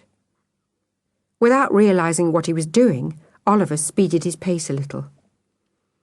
A few yards ahead, Laura was feeling terrible. Oh, why had she been so snappy and horrid with Oliver? It wasn't his fault he'd been brought up to get in such a tizzy about these things. And it wasn't fair not to tell someone exactly what had happened, and then go and bite their head off when they misunderstood. Unwittingly, she slowed her pace. The two of them came together at the corner. Laura stopped for a bicycle that was miles away, and Oliver chose to cross at the very same place. Oliver said, "You must have felt awful when you realized the mistake." Laura shuddered at the memory. "I couldn't bear thinking about it. That's why I never even told you." They fell in step together. After a few moments, Oliver said cheerfully, "If you send this second letter, Miranda's going to think you lead a terribly exciting life." Beside him, Laura made a face. "She's going to have such an exotic picture of you. All roofs torn off in storms, and disappearing fathers returning to the bosom of the family, and dying dogs, and giving up mink coats and aristocratic titles." Laura made a worse face, but Oliver persisted. "She won't have a proper picture of you at all, will she?" Laura turned her head to look suspiciously at Oliver, who turned his head to look at her. "You're going to have to go down there," he told her. Go down where? Sticklebury, of course. Laura was horrified. But why? Oliver spread his hands with amazement that anyone could be so dense. To meet Miranda, of course, and put things right. But I have put things right, Laura argued desperately. I spent the whole of break writing this letter. Oliver shook his head. That letter doesn't put anything right, and you know it. Laura accepted defeat. No, she agreed. Lies must be thatched with more, or they rain through, Oliver quoted smugly. Oh, do stop, Oliver, begged Laura. She was thinking hard. Go down to Sticklebury? It sounded quite impossible. But why not, after all? Her father drove that way every month, and he was used to taking Laura with him on weekends or school holidays. And if she met Miranda face to face, then she could... Oh, no, she couldn't. I couldn't, Oliver. Of course you could. Oh, why wouldn't he go home and leave her alone? But instead of peeling off at the corner, Oliver now started accompanying Laura down her own street. Clearly he was determined to persecute her into submission. Why couldn't you? I'd be scared stiff. But why? Laura's face crumpled with anxiety as she attempted to explain. Because I don't know her, do I? I don't know anything about her except that she's interested in microwave ovens and chest freezers and food processors and stuff like that. How can I just appear on her doorstep one day and say, Hello, I'm your pen pal Laura Irwin? I couldn't do it. I would die of fright. Let her know you're coming. How? Write her a letter. Oh, Oliver. In order to console herself, she scooped up a somnolent Mr. Whiskers from where he lay stretched across the driveway, deeply asleep. No more letters, please. She spoke too soon, for when she lifted her face from Mr. Whiskers' warm and throbbing fur, Oliver was pointing towards her front door, and there, protruding from the flap of the letterbox, was one of Miranda's distinctive rainbow envelopes. Oh, no! She rushed up and snatched it from the letterbox. She thrust it into Oliver's hand. You open it. I can't bear it. Oliver tore at the envelope. While Laura hugged her cat for comfort, he read aloud. 2A Cathedral Close, Sticklebury. My dear Lady Melody, how kind of you to write. I was so pleased to get your letter. And I am so sorry you are not very happy at your school. I never cared for mine much either. Funny, Oliver interrupted himself. Why never cared for? Has she left? Just read it quickly, Oliver, pleaded Laura. It is a pity you don't have a television set to cheer you up, or a video, or a stereo, or a cassette record player, but never mind. We must make do with what we've got. She's crossed the you've out and put we've, explained Oliver. Get on with it, begged Laura, please. And I can imagine you, Lady Melody, sitting on your lovely old French furniture amongst your charming china and delicate glassware. But some things are a little more difficult to imagine without help. For example, do your grandmother's diamonds twinkle and glitter in the lamplight? Or are all her precious jewels safely locked away in the bank? Oliver lowered the rainbow-coloured notepaper. Laura, he said, there's something very fishy indeed about this letter. Read to the end, Oliver, insisted Laura, before I scream. So Oliver pressed on. Oh, Lady Melody, I simply hate to think of you lying awake at night so lonely. Is dear, dear Tsarina allowed to sleep on your bed and keep you company through the dark hours? Or is she chained to a kennel or shut in the kitchen? Laura, just read, Oliver, read. I was almost in tears when I read about your father's sudden and shocking disappearance. No doubt your mother and grandmother, being so rich, will do their very best to console you at Christmas. What do you think they will do to try and brighten up that sad little face? Maybe they'll buy you a computer. Or do they have noxious rays too, like televisions? Perhaps you'll be given a radio cassette player. I shouldn't think getting, or for that matter losing, anything that's just large and expensive could ever matter two hoots compared with a father, or being happy at school, or having ponies. But that's just my personal opinion, of course. Please write again and answer all my questions, because I find I spend almost all my time thinking and wondering about you and your home. Your friend, Miranda. P.S. By the way, Lady Melody, what is your very favourite food? And what is Zarina's? Oliver lowered the letter. Over it, Laura and he stared at one another uneasily. For both, snippets echoed disturbingly. Laura felt utter mortification as some of the sweet, kind things Miranda had written rang in her head. I am so sorry you are not very happy at your school. I simply hate to think of you lying awake at night so lonely. I was almost in tears when I read about your father. I spend almost all my time thinking and wondering about you and your family. Oh, how could she ever explain to Miranda that not one word of her story was true? Oliver was equally disturbed, but for completely different reasons. The echoes rang in his head, too. It is a pity you don't have a television set, but we must make do with what we've got. Are all her precious jewels safely locked away in the bank? Is Zarina chained to a kennel or locked in the kitchen? Oh, there was certainly a lot more going on here than something funny in the Sticklebury water. Oliver peered at Laura. She looked pale and anxious, but maybe that was to be expected. She hadn't been brought up fearless like him and his sister. Oliver was determined not to make the same mistake twice. They had a job to do, but he must go gently. After all, Laura was a sensitive plant. Laura? She jumped as though startled out of a nightmare, and Mr. Whiskers fled from her arms to the safety of the wall. Laura, about this... He didn't quite know how to put it. About this letter from Miranda. About this pen pal of yours. Laura stared at him wide-eyed, so Oliver changed tack. Your father drives down to Sticklebury, doesn't he? Laura nodded. He goes every month. Oliver waited, but there was no response from Laura, so he pressed on. He's probably due to go down there again soon. Laura was silent. He fixes his own schedule, doesn't he? I mean, he could decide to go down to Sticklebury this Saturday, couldn't he? And take you with him. He often takes you with him at weekends when your mum's working. Still, Laura didn't speak. Oliver spread his hands.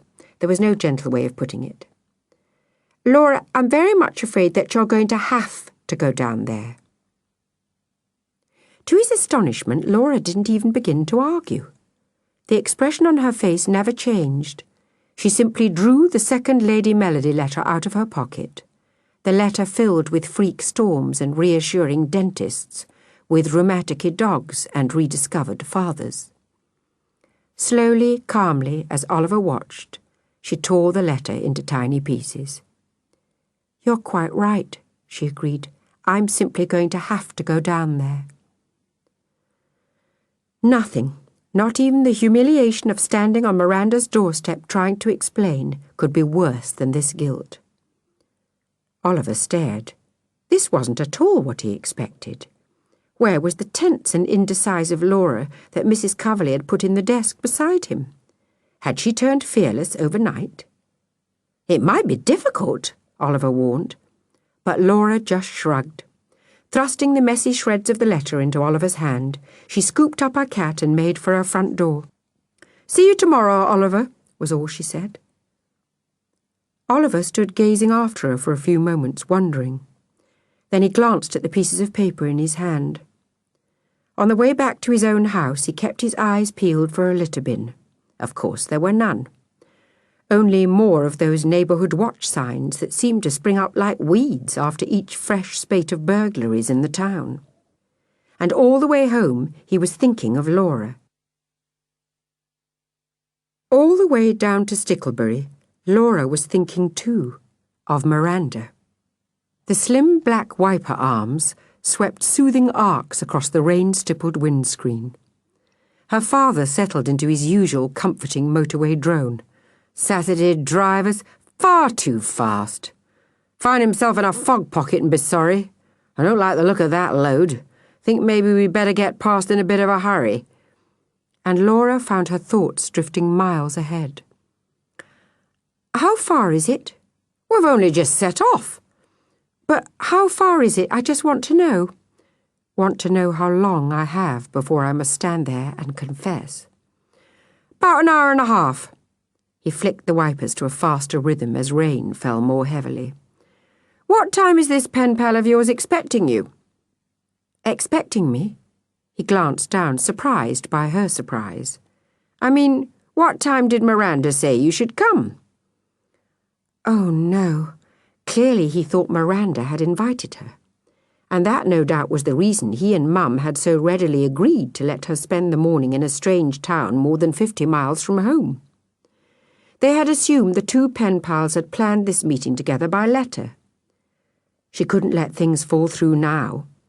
When would she get another chance to come? Not for weeks. What was it Oliver said? Lies must be thatched with more, or they rain through.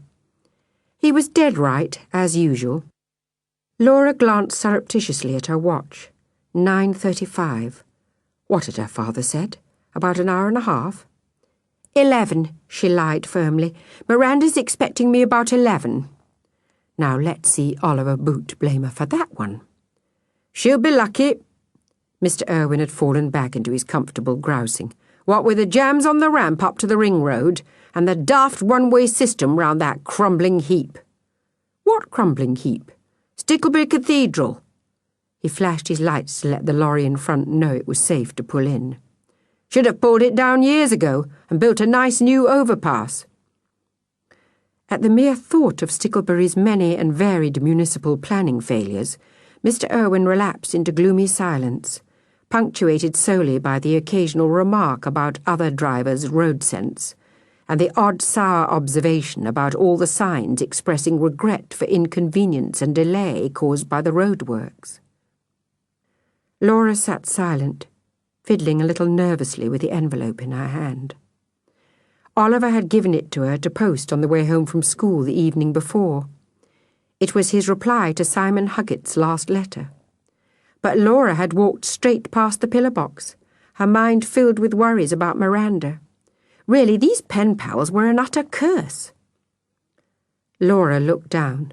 The flap had practically come unstuck from all her fiddling.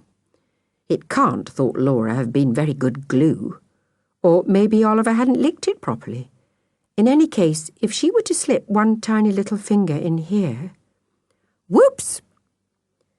And what had Oliver found to say to Simon Huggett this time anyway? How on earth had he managed to reply to all those quite extraordinary ravings about having head lice and being Prince Charles's secret left-handed son and being sent to the psychologist? The windscreen wipers swathed perpetually.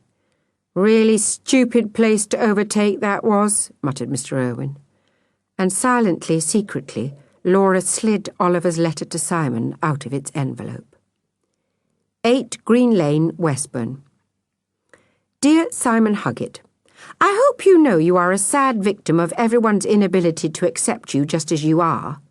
Your mother is doing you no favour in letting the school pack you off to the PSYCHOLOGIST and buying films for your camera behind your father's back. She would probably do better to let him give you a really good clip round the ear like he wanted and have done with the whole sorry boiling. Extraordinary.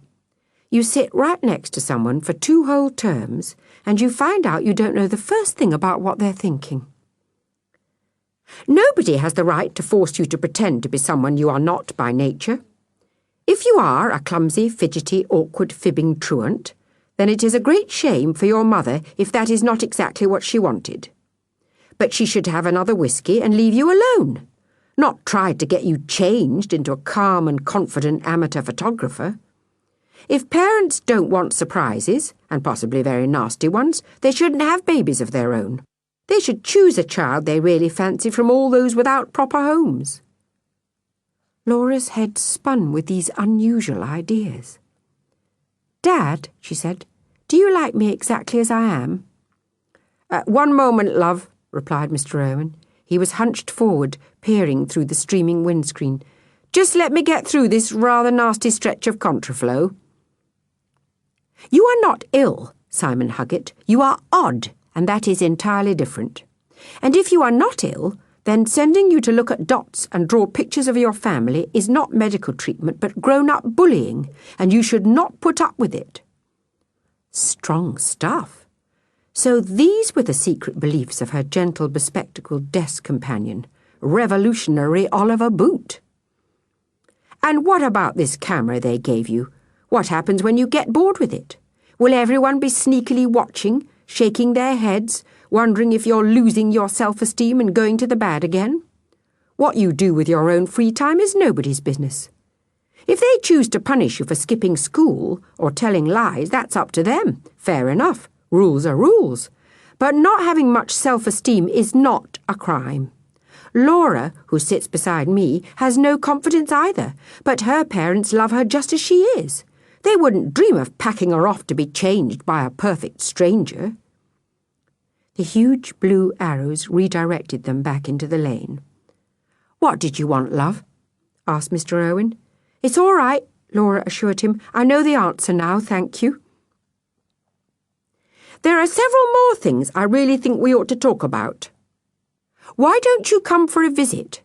If your parents have managed to live with you for years, mine should be able to put up with one weekend of nail-chewing and twitching and squirming and fidgeting. Yours most sincerely, Oliver Boot."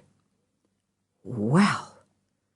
Laura slid the letter back in its envelope and hastily sealed the flap, as though to try and prevent the strange new ideas inside it escaping. It certainly wasn't the sort of letter she'd like to receive.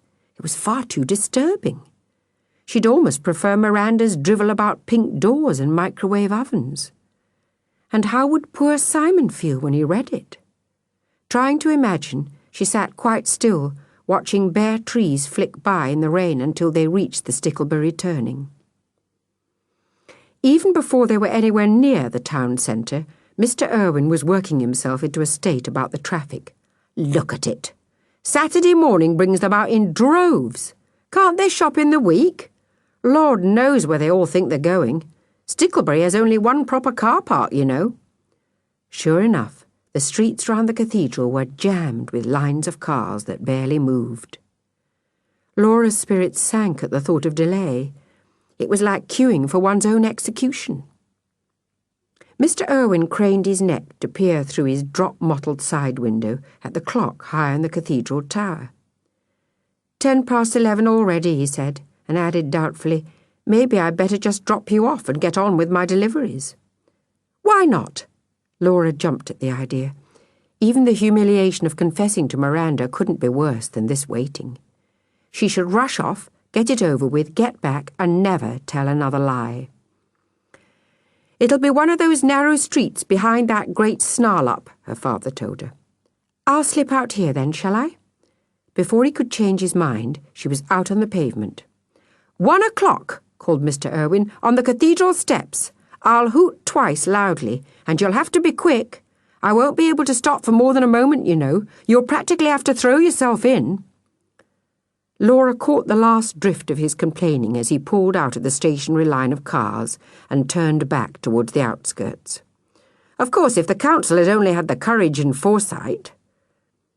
Somehow, hearing the tail end of this familiar litany made the strange town seem just a shade less alarming. But Laura felt wretched enough as she stepped over the fast-flowing rivulets in the gutter and set off through the downpour to find Miranda. "Cathedral Close?" The passers-by looked puzzled. "Not sure that—" "Oh, of course, the alley, right along the west wall." Left, right, then second left. Laura followed instructions. The streets were narrow and short, and within minutes she was standing beneath a sign that said Cathedral Close. But which of these houses was Miranda's? None of them seemed to have proper names or numbers. It was a strange, dark alley, so narrow that she could see only a strip of sky overhead. Every few feet along on either side there was a door or a window. Presumably Sticklebury postman knew who lived in each of these dwelling places in the very shadow of the cathedral, but Laura was baffled. Hold on a minute, though. My house has 4 pink windows and 1 pink door. I think pink is a very nice colour, don't you? Right then, that was clear enough. Laura trailed up and down the whole length of the alley, avoiding the puddles, looking for 4 pink windows and 1 pink door. Disconcertingly, there were none to be seen, though she checked both sides twice. The most she found was 1 mud-coloured window frame, which might, she thought, if you looked on it favourably during a sunset, have had a bit of a pinkish tinge to the woodwork. But sunset could never reach down here. Bells chimed high overhead. 11:30. The time crept on, but she was getting nowhere. Laura swung round, searching for any clue at all, any name, any number. And over a crooked little porch, she noticed an ancient rusting iron plate. The Hermitage. Now, wasn't that familiar? Desperately, Laura scoured her memory. The Hermitage. Where had she seen it written before? Of course! Nick Hill's pen pal. It was the address at the top of his letters. And what was his name? Not much more memorable than his letters, probably, but surely she could remember. Malcolm. Yes, that was it. Malcolm. Malcolm would know which house was Miranda's.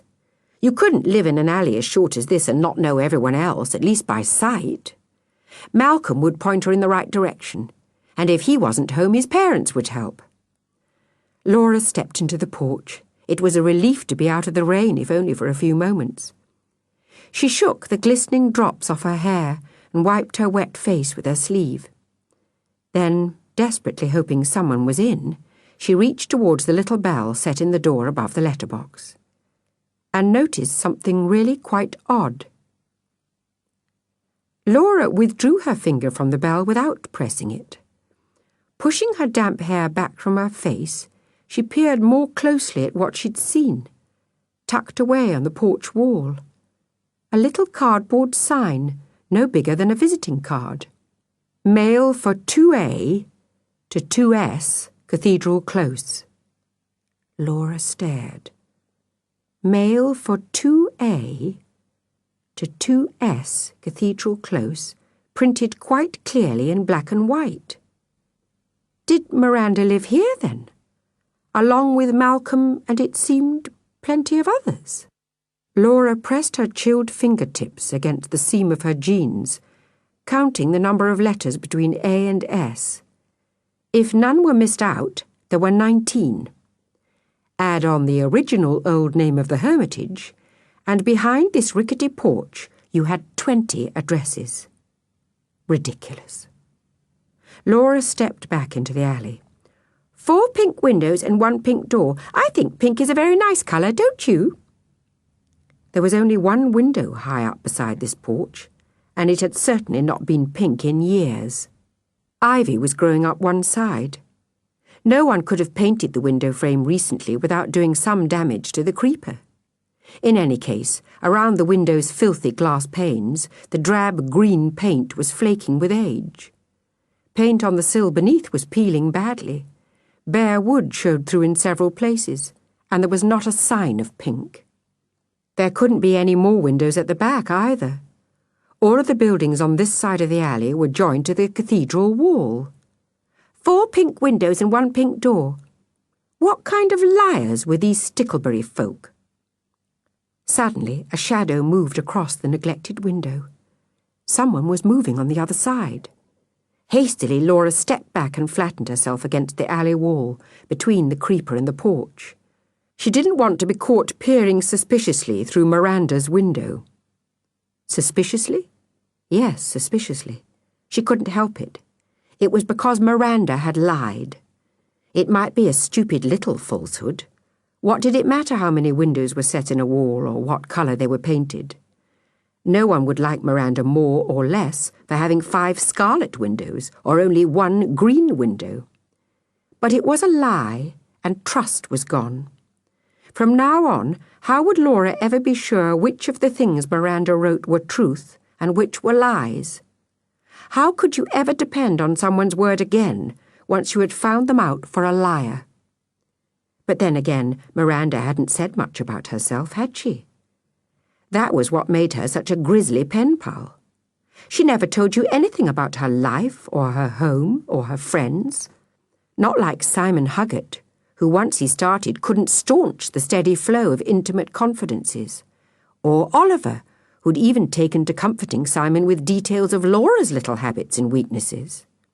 No, 4 pink windows and 1 pink door apart, Miranda tended to stick to her questions.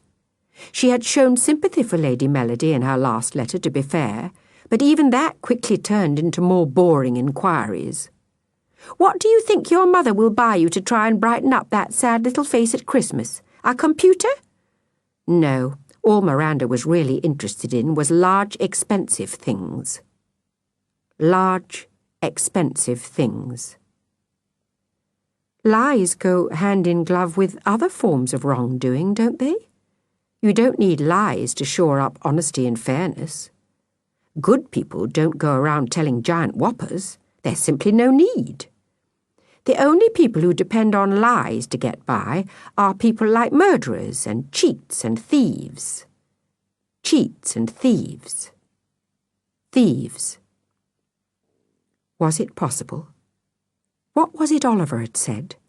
Laura, there's something very fishy indeed about this letter. At the time, she'd been too wrapped up in worrying about Miranda to pay him any attention. But Oliver was so keen to get her down to Sticklebury. He must have suspected something. And he must have thought she was suspecting the same. Well, he was wrong. She hadn't bargained for this at all. The very possibility that pen pal Miranda, just like Lady Melody, was not exactly who she claimed to be, came as a great shock and surprise to Laura. And as a great relief. Yes. If she admitted it to herself, a relief. Why else should she begin to feel her courage returning and her spirits rising, just like a condemned prisoner who hears the word reprieve spoken outside his cell? Just like a skylark suddenly freed from a birdcage, like Laura herself before all this miserable business began. Was it really and truly possible that Miranda could turn out to be even worse than a liar? That for the first time in weeks, Laura could give up feeling so horribly, horribly guilty? She had to know. Even if it were difficult or dangerous, she couldn't let slip this one and only chance. There was the window, and she had to look. Rain dripped from rotting eaves unnoticed on Laura's head. Keeping her back to the wall, she edged imperceptibly sideways, hoping that anyone who looked out of a window or passed by would simply assume she was leaning against the alley wall waiting for someone. No one came by. Nobody noticed. She kept moving stealthily sideways until she stood once again behind the thick stem of the creeper.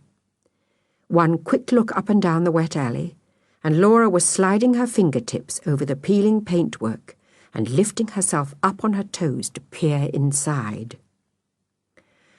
Away on the far side of the room, a balding man in a faded green corduroy jacket stood with his back to the window. He was, it seemed, having some difficulty refilling his pen from one of a forest of ink bottles on top of a grey filing cabinet. As Laura furtively pushed aside the waxy leaves of ivy in order to get a better look, his pen slipped from his hand, and droplets of bright purple ink spattered the metal drawers of the cabinet. Clearly his shirt was spattered too, for as Laura watched, the man pulled it out from his trousers, inspected it with impatience, and strode from the room. Free from the risk of being seen, Laura drew herself higher on her toes, and resting her chin on the windowsill, took a good long look. The room looked dank and cheerless, not like a home at all, more like a storeroom. Along one wall were stacked piles of cartons. Some had handwritten labels.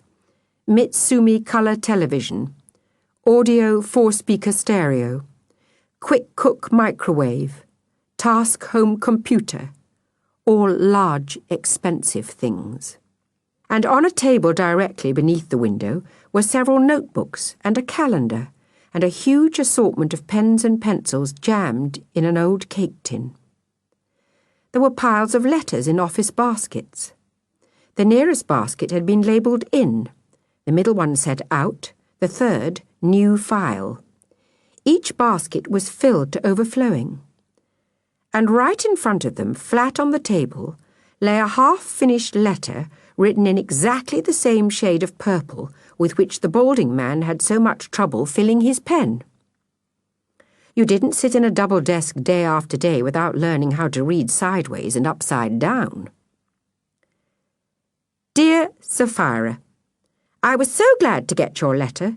I should be very interested indeed to know what you are getting for Christmas. You don't have a computer yet, do you? Why don't you ask for one of those? Or you could ask for a...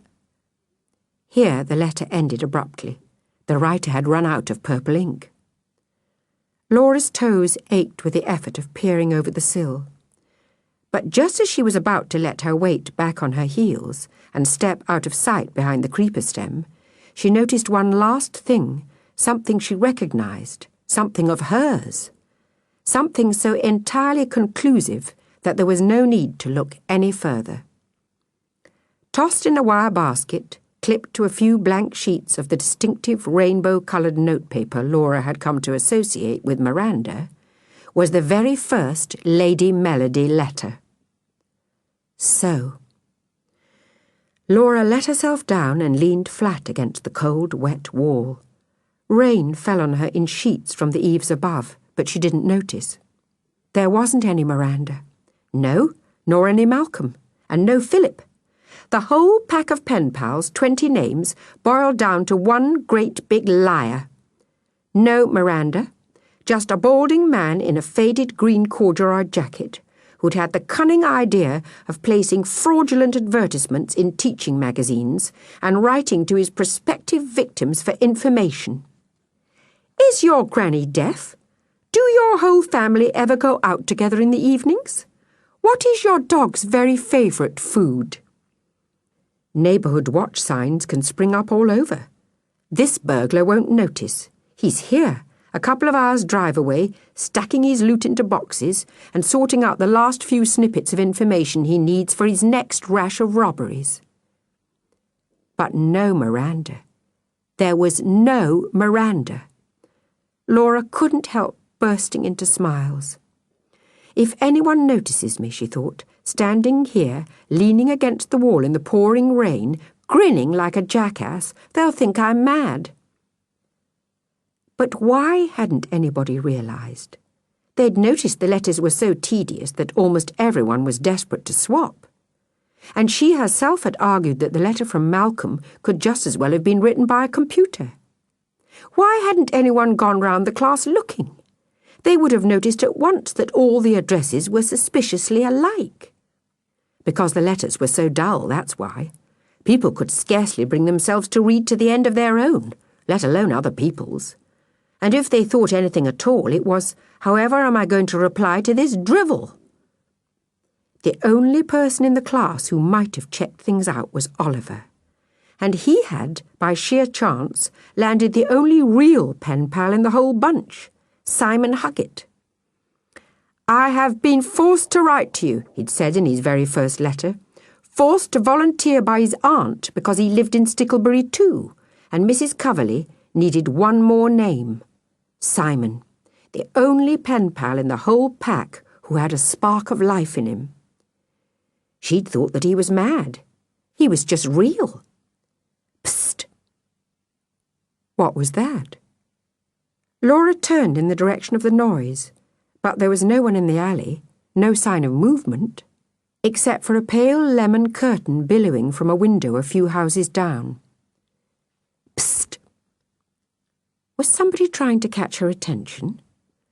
Again Laura's head turned, but during the couple of seconds she was distracted, there was a rattle and a click right behind her, and when she turned back, The man in the faded green corduroy jacket was backing out of the rickety porch, a folded newspaper tucked under his arm. He seemed a little surprised to see Laura standing in driving rain beside his porch. "Looking for someone?" he asked. She could say yes, she could say no. But she found that she couldn't say either because her voice had quite deserted her. "Well?" There was impatience in his tone. It was, after all, an extremely wet place to be kept waiting. Still, Laura couldn't speak. It wasn't as if he looked dangerous or even unpleasant. It was the awful business of knowing he was a liar and a thief, while he thought she had simply strayed by accident into the alley. She was sure he might read her thoughts, find her out. What?" He was really impatient now. "Who are you? What are you doing here? Where do you live?" Laura's whole body stiffened. She couldn't tell him that she came from Westburn. That would make him suspicious at once. But she had to think of something, and very quickly. In her anguish, her hands clenched tight inside her jacket pocket, and as they did so, the fingers of her left hand closed round stiff paper. Oliver's letter. Of course. Hastily, Laura drew it from her pocket. "I'm lost," she announced. "Lost?" "Yes, I have a letter to deliver." She held it up, hoping he wouldn't notice she'd spread her thumb over the stamp. A huge drop of water fell from the eaves and splashed on the crumpled envelope, blurring half Simon Huggett's name. The man held his folded newspaper over the letter to protect it. Narrowing his eyes, he read the address on the envelope. "You're not lost," he contradicted her firmly. "You're here." Laura looked down. Simon's address was clear enough. 17 Cat Alley, Sticklebury. "But this street's called Cathedral Close." "And that's Cat Alley." Laura looked up astonished. Under the newspaper he was using as an umbrella, the man was grinning at her confusion. "That's what it's called," he assured her, "by everyone. Only the postman used the proper name. For all the rest of us, it's Cat Alley, and has been for hundreds of years." So that's why everyone she asked had looked puzzled. Now he was checking the number again. "So, if it's number 17 you want, then let me see. Mrs. Hughes over there is number 11, and the numbers rise as you walk along that way." As he went on, working it out for her, Laura risked peeping up at his face. It wasn't, she realized, a disagreeable face at all. In fact, he looked really quite pleasant and friendly. The way he was holding the newspaper more over her than over himself was very generous in the circumstances. And the way he was droning on amiably even reminded her a bit of her own father. "So I reckon if that's number 15, which it must be, then you must want that house over there, the one with that pale lemon curtain flapping from the upstairs window." To her astonishment, as he finished speaking, he laid a hand on her shoulder and gently propelled her along the alley. "If you were mine, I wouldn't want you hanging about like a drenched kitten. Let's get on and deliver your letter, young lady, and see you safely out of this downpour." She prayed he'd abandon her at Simon's door and go off on his own errand. She hoped she might stand quietly on the doorstep for a moment or two, till he was out of sight, then slip away and post the letter in the next pillar box she passed. The last thing she wanted was to deliver this little bombshell personally. But to her horror, when they reached the house, he stopped and stood behind her, holding the newspaper over her head. She had no choice but to tap on the door. "More of a mouse's scrabble than a knock," he scoffed. "That won't do, will it?" He reached over and banged on the door as though intending to raise the dead.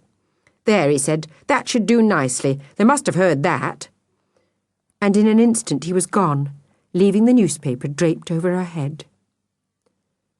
Laura's first instinct was to flee before the thunderous knock was answered. But just as she pulled the damp paper off her hair, the door swung open. There, towering above her, stood Simon Huggett. Even if he had not been gripping a camera tightly to his chest, there would have been no mistaking him. The fingernails gave it away at once. They looked more gnawed than bitten, Laura thought. He wasn't squirming or twitching, though. Perhaps he'd improved a bit lately. He was astonishingly tall. Taller than average, he'd said of himself. In fact, he was a good head and a half taller than Laura, and she was not small for her age. Part of her was tempted to peep at his huge feet, but in the end nerves and good manners prevailed. "Morning," said Simon, after his own few moments of silent staring. "Are you going round collecting?" Defeated, Laura held out the letter. "Here," she said, "this is for you, from Oliver Boot." Simon looked astonished. His hand reached out and took the letter, but not for a moment did he stop watching Laura. "Have you come all the way from Westburn to deliver it?" he asked incredulously. Laura hadn't the energy to embark on an explanation. She simply nodded. Suddenly she felt tired and drained and miserable, and wished with all her heart she could be back in Westburn now, in her own home, with her mother and father clattering around making her feel safe, and Mr. Whiskers in her arms. Perhaps Simon Huggett sensed her rising distress. "You're terribly wet," he told her. "Why don't you come in?" Laura looked at her watch. It wasn't even 12 o'clock yet. She hadn't wanted to be there when Simon read his letter from Oliver Boot, but there was more than an hour to go before she'd be rescued from this strange and horrible town by her father. And rain was still bucketing down as if the seas and not the skies were overhead and overflowing. "All right," she said, and then, trying to sound a little less ungracious, "Thanks very much." "My mother's got a hairdryer you can use," said Simon. He stepped back, making way for Laura, who tucked the wet newspaper under her arm and followed him inside the house, watching him as he started up the stairs.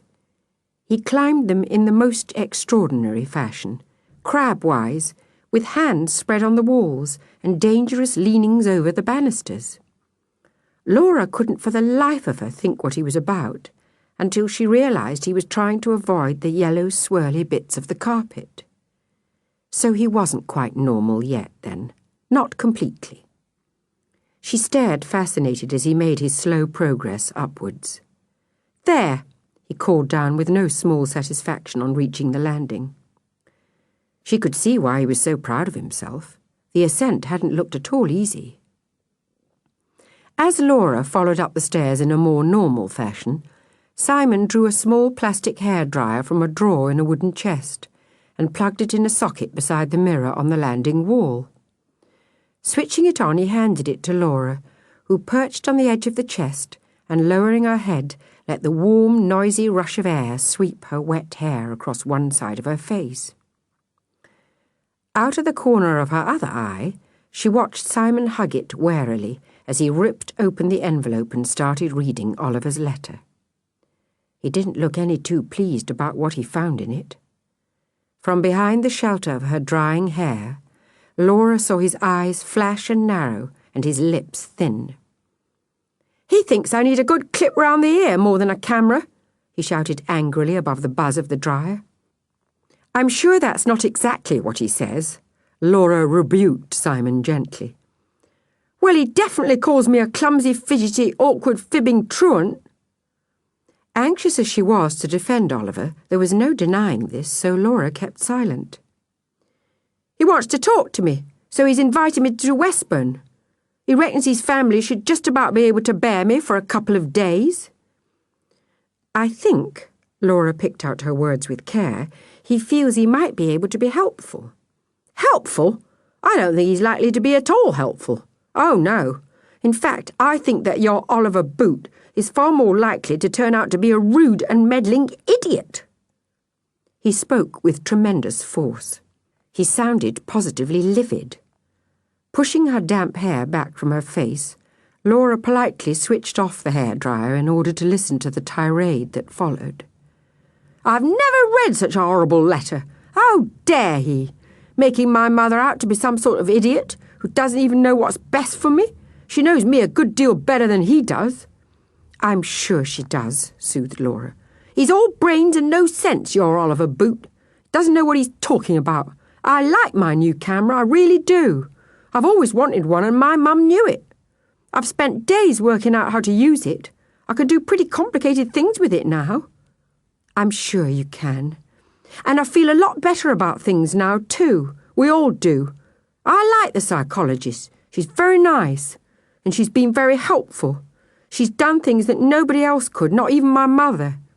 She's even stopped my father going on and on at me about being no good at games and liking little Peter next door so much and wanting to give up my evening paper round in the middle of winter.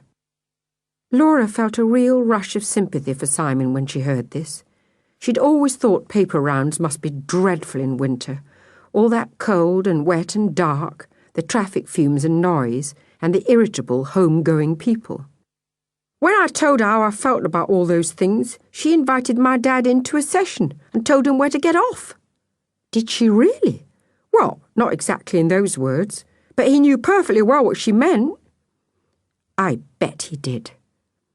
All Laura's nervousness about Simon Huggett had disappeared. She was fascinated with him and his story. So things are better now, much better. And I don't like getting a letter like this from a pen pal who barely knows me. He's so cocky and smug. Oh, yes, said Laura, Oliver Boot is smug. It was, she thought, the main danger with being fearless. You never feared you might be wrong. She switched the hairdryer back on as Simon started off again, pointing out even more of Oliver Boot's shortcomings. Just like his letters, he went on a bit. Her curiosity concealed behind a hedge of drying hair, Laura looked about her with growing interest. It was a tidy house, far tidier than her own home.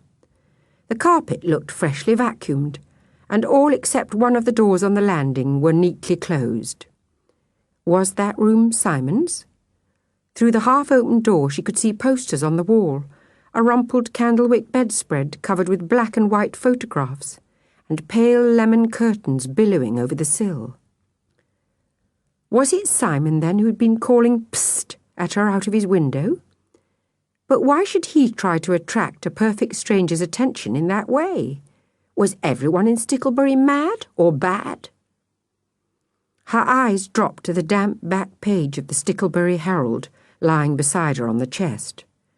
1 hour in the town, and she would not have been in the slightest surprise to find a headline, "Weird Chemical Found in City Water Supply."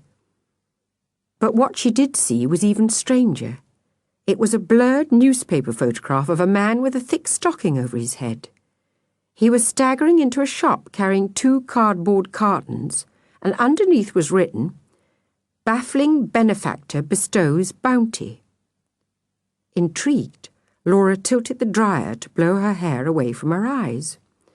With Simon's continued grumbling entirely muffled by the buzz of the dryer in her ears, she read on. Yesterday, the masked man all Sticklebury charity shop organisers hope will drop in on them made surprise visits to several of the charity shops along Ballspond Road. Though oddly dressed, he was charming, insisted Red Cross lady Mrs. Urquhart, 56. He even refused to allow me to carry his carton on the grounds that I might strain myself. Equally impressed was Miss Linda Hastings, 26, from the Oxfam shop a few doors down. "Mystery man or not, he's welcome here any time," she told the Herald. "We can sell anything he leaves."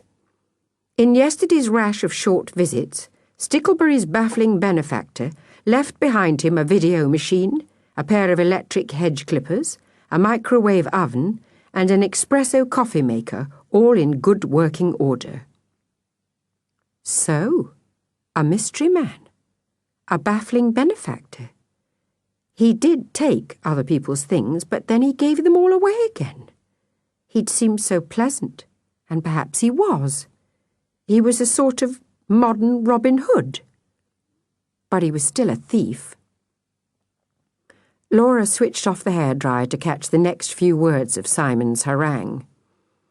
"Be so complacent and patronising about a person he knows nothing about." "Simon," she interrupted the flow. A plan was hatching fast in her mind, a complicated and ambitious plan for which she would need his cooperation. "Simon, it's no use going on and on about poor Oliver. You're just going to have to come to Westburn and meet him. Simon said sulkily, I don't see why. I know already that I won't get on with him. That's not the point, said Laura. The point is, we need you. Need me? Yes. Oliver and I need your help.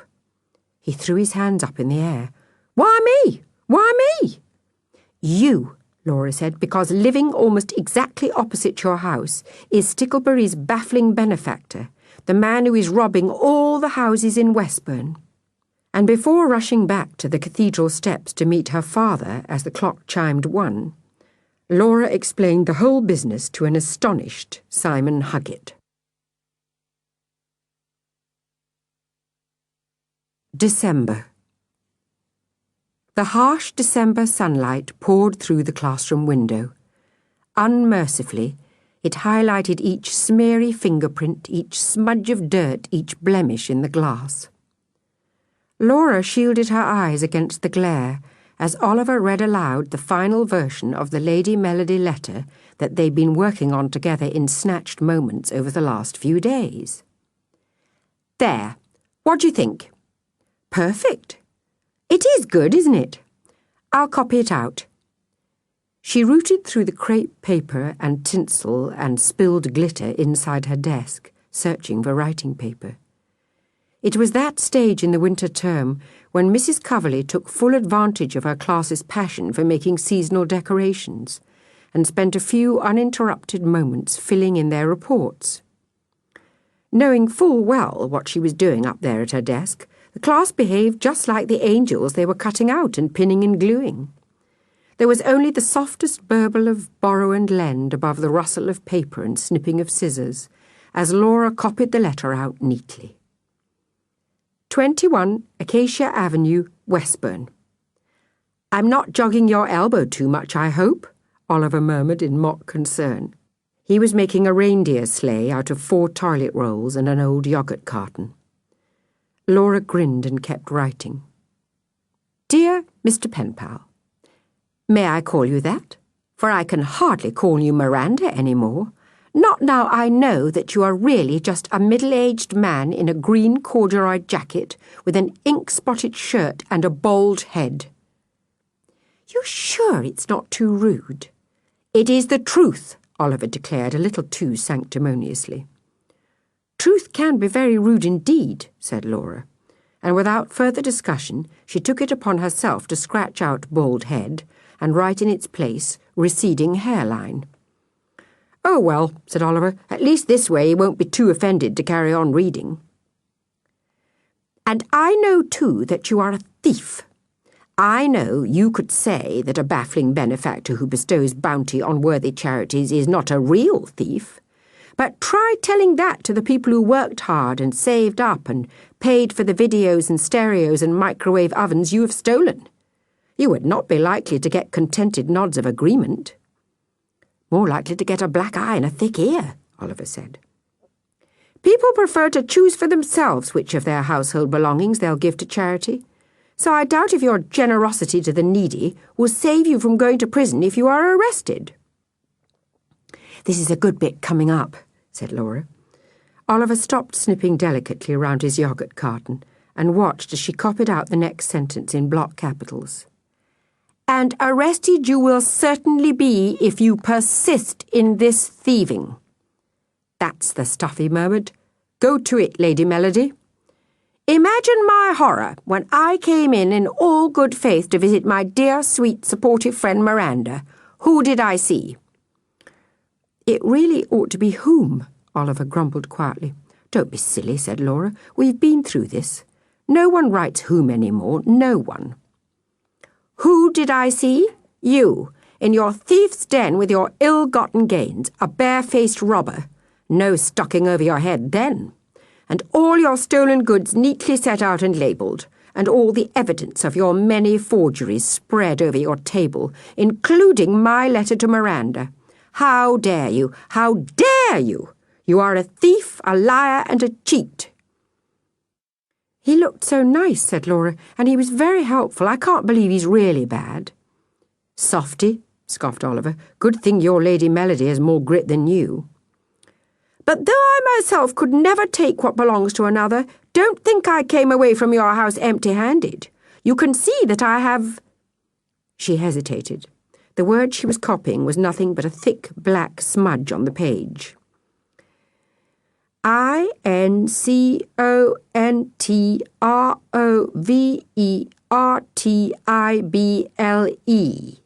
Incontrovertible, Oliver offered kindly. "Thank you," said Laura. "Incontrovertible proof you are up to no good. Ignore it at your peril. And do not bother to destroy it. I have copies. And I will not hesitate to give this proof to the police if I should ever suspect you're up to your tricks again. And I would know at once, believe me, because a good friend of mine, you couldn't imagine who it is, will be keeping an eye on you from now on. If one single hair on my head comes to harm, you naturally will be the first suspect." "Bit late for you, though," Oliver observed. "You keep forgetting," said Laura. "This man is nice." "Don't think you would escape the long arm of the law of the land, for my uncle is the chief of police, you know, and the Lord Chancellor has been absolutely devoted to my mother since he fell tragically in love with her on Westminster Cathedral steps a few moments after she married my dear father." She started on the last page. "I hope you will not feel nasty and vindictive about this. Theft is theft, after all, and this is a fair cop. You stop at once, and I won't tell anyone what you've done, ever. Keep your side of the bargain, and I'll keep mine." Laura chewed on her pen. "There's one more little thing," she said. "I'll slip it in here." Oliver watched over her shoulder with interest as she added one extra paragraph they hadn't discussed. "And I assure you, I am not in the slightest put out about losing my pen pal. Miranda's letters were so appallingly dreary that her sudden end has come very much as a relief." "Now that is rude," said Oliver. "It is the truth," Laura insisted firmly. She finished the letter. "And now it only remains for me to take this opportunity to wish you every happiness in the coming season of good cheer. Yours very sincerely, Lady Melody Estelle Priscilla Hermione Irwin." Laura laid down her pen. "There." She waited for Oliver to chime in perfect, but he was silent. He was staring abstractedly out of the window and over the frost-coated bike shed into the silver sunlight. "Oliver?" she asked anxiously. Oliver sighed. "What's the matter?" He shrugged. "Oh, come on, Oliver, tell me," Laura persisted. Oliver made a face. "It's the letter. It worries me." "In case it doesn't work?" To her relief, Oliver brushed this idea aside at once. "No, not that." He paused. "Well?" Laura prompted. "Don't you see?" Oliver burst out. "This letter's just another pack of lies." "Not just another, Oliver. It's for a good reason." Oliver shook his head. "But don't you see, Laura, that that's exactly what our burglar would say about what he's been doing? That since it's all in a good cause, it isn't really wrong, but maybe it is." "But he is stealing, and we're only telling a few tiny fibs." "Only?" scoffed Oliver. "A few tiny fibs?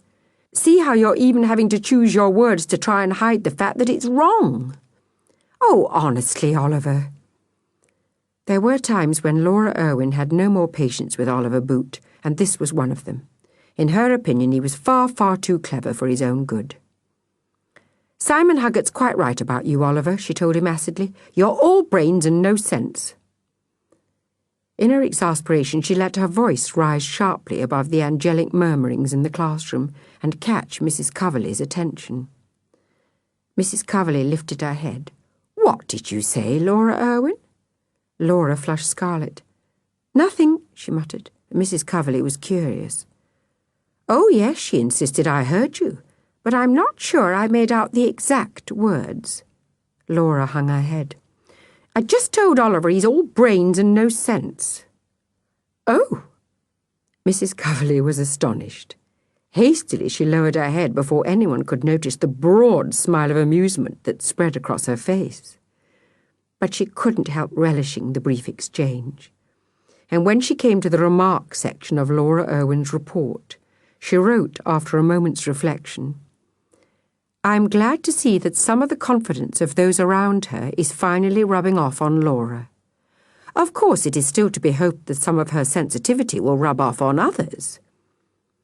Meanwhile, behind his toilet roll sleigh, Oliver was pursuing his case with some vigour. As usual, he was more interested in the issue itself than in the insult he had suffered. It could be argued, he said, that a liar, being a liar himself, has no right to get on his high horse if someone lies right back at him, especially in self-defence. Right, Laura said briskly. That sounds pretty watertight. Why don't we simply argue that, then? But, Oliver persisted, pointing his yoghurt carton at Laura, there are our own consciences to be considered. Do we really want to blot them by mixing ourselves up in deceit for however good a reason? I don't mind blotting mine, Laura generously offered. It's a bit blotty anyway, after that First Lady Melody letter. But what about me? Just going along with something you know is wrong is quite as bad as doing it yourself.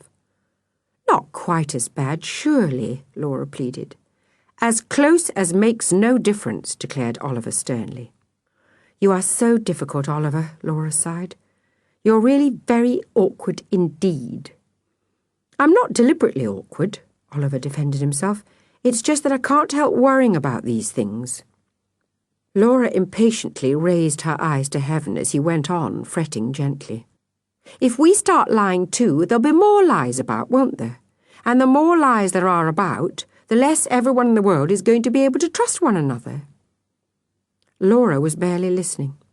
She was busy addressing a huge brown envelope she'd brought from home. It would be horrible if no one could trust anybody any more, Oliver rambled on, and if even honest people like us start finding reasons and excuses for telling lies. Laura was sticking a stamp on the envelope now. She wasn't listening at all. Then things could get worse and worse. Soon no one would be able to trust anyone.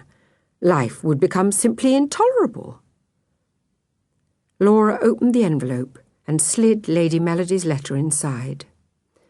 There, she interrupted him. She was brutal and firm. Finished at last, and just as soon as Simon comes up trumps with the proof, I'm going to post it. To her astonishment, the agonised look all over Oliver's face cleared instantly to sunny calm. Oh, well, he said, going back to snipping neatly at his reindeer sleigh. If you're determined to persist with this, no matter how wrong it is, then there's no more to be said, is there? No, Laura responded dryly, I suppose there isn't. So why don't you put down that ridiculous messy sleigh and get on with the letter to Simon Huggett? Oliver looked at his sleigh with a dispassionate eye. It was a bit of a mess, he had to admit. He couldn't have been concentrating on it at all. It didn't even look like a reindeer sleigh. It looked more like an old battered dustbin trolley. He crumpled it up in his hands and shoved it out of sight inside his half of the desk. Righty-ho, he agreed, picking up his pen. Action stations. Laura's great plan is underway. Full steam ahead. And he explained to his pen pal firmly and clearly over 2 sides of neat writing exactly what he wanted him to do.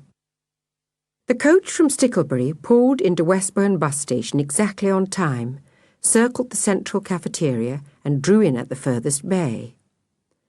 Laura and Oliver leaned as far as they dared over the safety railings, craning to see the passengers as they stepped down. There he is, Laura pointed, in the red jacket. Oliver stared. He said he was taller than average, he complained. He didn't say he was on stilts. He's not all that tall, Laura argued. But Oliver, who was an inch shorter than Laura, remained unconvinced.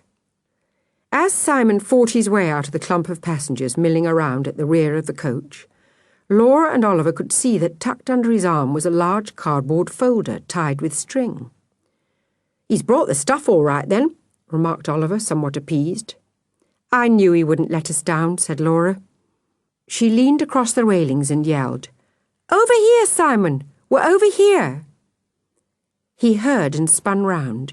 Quickly he spotted her in the crush of people waiting behind the railings and waved. Then he dived into the nearest underground walkway and joined them less than a minute later.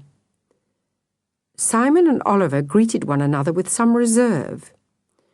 It was quite clear to Laura that Oliver was still a little bit peeved about the difference in their heights, and Simon had not yet forgiven Oliver for the tone of his letters. But the two of them struggling valiantly to be civil, and, with Laura walking between them, they started off towards Green Lane, Oliver pointing out neighbourhood watch signs along the way as if they were greater spotted cuckoos. "There's certainly enough of them about," Simon admitted after a few streets. "You must have had an awful lot of robberies. I can see why you were so desperate to get my expert help." Behind Simon's back, Oliver made a quick face which Laura took to be a sarcastic, if silent, reference to Simon's fast-growing self-esteem. "The plan worked out all right, then?" she asked. "Worked out?" Proudly, Simon tapped the large cardboard folder under his arm. He was striding along so fast that Laura and Oliver had to scurry to keep up with him. "The plan worked beautifully. Couldn't have turned out better." "Oh, yes?" Maybe Simon was still feeling sensitive about Oliver Boot. Maybe Oliver's tone was a little too sceptical. But Simon stopped in his tracks, his face set, and he laid the large cardboard folder down on the low brick wall beside them. Oliver and Laura drew closer. With his blunted fingertips, Simon struggled with the knot in the string. After a moment's hesitation, Laura came to his aid with her unbitten nails. She tugged the string away, lifted the folder and tipped it gently. Across the top of the wall slid a fan of glossy black and white photographs. Laura and Oliver turned them over one by one slowly. They were absolutely perfect. He'd followed his instructions to the letter and made 3 copies of each photograph, and he'd done them beautifully. He stood behind them watching their reaction. He wasn't fidgeting at all, Laura noticed. Not even tapping his feet or squirming or twitching. "These photos are just marvellous," breathed Oliver. He didn't even try to hide the admiration in his voice. "You couldn't have done them better." He tipped all the prints in the folder over and started once more at the beginning. The first photograph was taken from Simon's bedroom window. It was a picture of the end of the alley and showed both the rickety porch where the man in the faded green corduroy jacket lived and part of the cathedral wall behind. "You've even managed to fit in a bit of fancy stained glass window." "This is our famous window of St. Cecil of Stickley," Simon declared with unabashed civic pride. "People come from all over to look at that." As Laura and Oliver exchanged a brief glance, he added wistfully, "Unfortunately, I've only managed to fit in a sliver of St. Cecil's left heel." "It's more than enough," Oliver assured him. "To check, I mean. There can be no doubt it's Stickley Cathedral, so it's clear which house this is, too." Oliver had warmed up considerably towards Simon since seeing the photographs. His tone, Laura realised, was positively friendly now. "Zoom lens," said Simon as he turned over to the next print. This one was taken from Simon's own doorstep. It showed the porch again, but so much closer that it was possible to make out the ancient rusting iron plate above the doorway. The Hermitage. "Clear as could be," admired Laura. "Nothing special," said Simon. "Bit of care with the focus and exposure, that's all." The next print showed the man in the green corduroy jacket stepping out of his porch and looking appreciatively up at the sunshine. "Took me hours to get that one," said Simon. "He looks so nice," Laura said wistfully, "and he was very kind to me. I can't believe he's a real deep-dyed villain." "But anyone else would," said Simon, "if they were shown the rest of these." He turned to the next print. This one was taken from the steps of the porch. Not only was the little cardboard sign above the letterbox visible, but the print was distinct and easy to read. "Mail for 2A to 2S Cathedral Close." "Close-up lens," Simon observed casually, "and flash, of course." In order to take the next photograph, he had stepped back into the street. Now only the left side of the porch could be seen, because he had swept the viewfinder across to take in both the creeper and the neglected window. "I rather like this one," Simon couldn't help remarking. "I think it's a finely balanced composition in its own right. I particularly like the way the light shimmers on the filth of the glass panes. I think I might enter this one for some competition." Behind his back, Laura and Oliver exchanged another brief look. Simon turned the photograph over. "These next few weren't easy," he told them. "Not easy at all. For one thing, I had to be sure I'd plenty of time to take them. So I had to keep following our man all round Stickley, trying to work out his plans for the day." "Weren't you supposed to be in school?" asked Laura. Simon flushed. "I go most days now," he insisted, "but not always. And on this particular afternoon it was luck I didn't, because he happened to drift off to the cinema. I saw him safely inside our local Odeon, then rushed back and took these." He spread them along the top of the wall. "Close-up lens again. On a tripod because of the exposure time, of course. I couldn't use a flash because of the reflection from the glass panes." Laura and Oliver weren't really listening, but they nodded admiringly as they examined the photographs. 6 clear shots of the inside of the room, 2 taking in what was quite obviously the same blistered windowsill as before, 4 concentrating more on the room's contents. The photographs had been taken with such care and precision that even the labels on the cartons stacked along the wall could be read clearly. The spots of ink splashed over the front of the filing cabinet had not yet been wiped off, Laura noticed. The office baskets on the table were beautifully in focus, and the old cake tin full of pens was only a tiny little bit blurred. "And now," boasted Simon, "the most impressive photograph of all." He started to explain the technical difficulties he had encountered with this particular shot, but neither Oliver nor Laura paid any attention. They were both staring at the photograph again. It was Lady Melody's letter, as clear as print, clipped to the rainbow-coloured notepaper and tossed in the basket. "That is the letter you particularly wanted, isn't it?" asked Simon. He was unnerved by their joint silence. "Oh, yes," breathed Laura. "That's the one." Oliver turned to face Simon squarely. "It's an enormous relief seeing these photos of yours," he confessed. "Right to the very last moment I worried you might turn up here with just a pile of blurry, indecipherable smudges." Simon bridled. "I don't see why," he snapped. "I told Laura I could do pretty complicated things with my camera." "Yes," Oliver pointed out, "and you told me in your letter that you tell terrible lies as well." "But not about photography," Simon protested, outraged. "I'd never tell lies about something as important as that." Oliver said loftily into the air around him, "It beats me how liars expect other people to know which subjects they still consider sacred."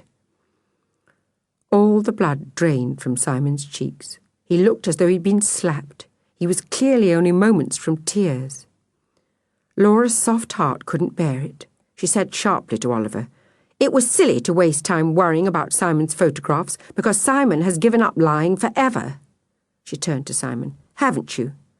And Simon answered firmly and clearly to spite Oliver. Yes, I have." The opportunity seemed rather too good to miss. "And fidgeting and squirming and twitching?" "Yes." "And missing school?" Simon Huggett took his time over this one, but Laura kept her eyes firmly on him, and like a rabbit helplessly transfixed by a snake, he was finally forced to reply, "Yeah, if you like." In for a penny, in for a pound, thought Laura. "And biting your nails?" Simon spread his fingers. They did look horrible, all chewed and red, and it had been humiliating to need help untying the knot in the string. "All right, I'll try. And not treading on the yellow swirly bits of the carpet." But faced with this endless catalogue of his failings, Simon Huggett was turning a little bit sullen. "Steady on, Laura," muttered Oliver in warning. So, graciously, Laura conceded the yellow swirly bits of the carpet. She'd done Simon Huggett's psychologist enough of a favour already, she reckoned. She'd pulled his socks up for him a good 3/4 of the way. "All right," she agreed amiably enough. "Keep the carpets." The silence that followed was a little bit awkward. It was Oliver who broke it by distracting them both. He reached out and pointed to 2 squares of thin card clipped tightly together at the back of Simon's folder.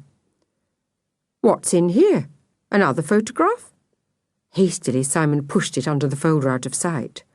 Oh, it's not in the series. Simply happened to be on the same film. But Oliver was curious about the sort of photograph Simon took when he wasn't working under orders. Can I have a look?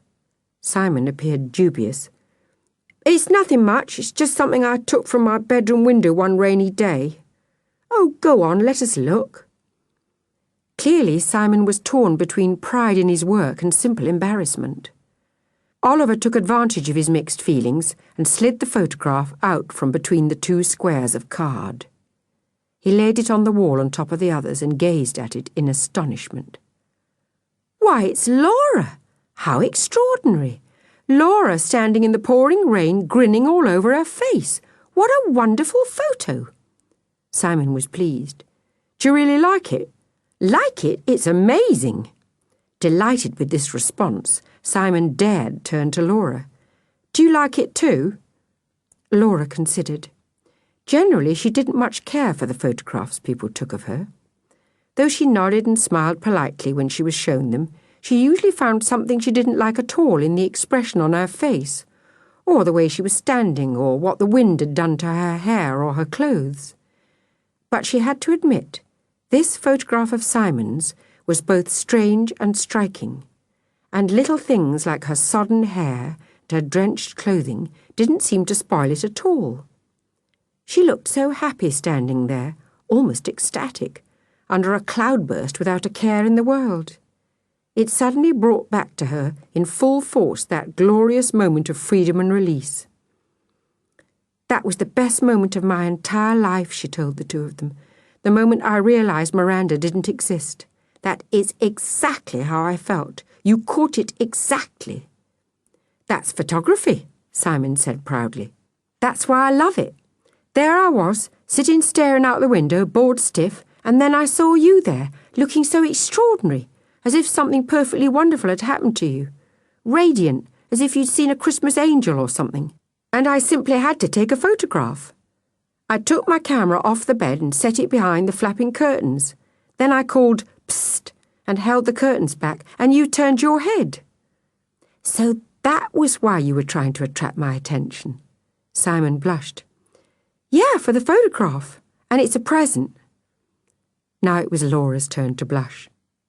And as the other two leaned over the wall, picking one copy of each particular shot from the pile, and sliding them inside the large brown envelope that held Lady Melody's last threatening letter, she took another good long look at the photograph in her hand.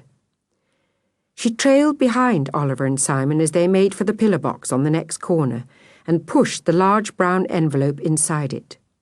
She was still glancing furtively at the photograph.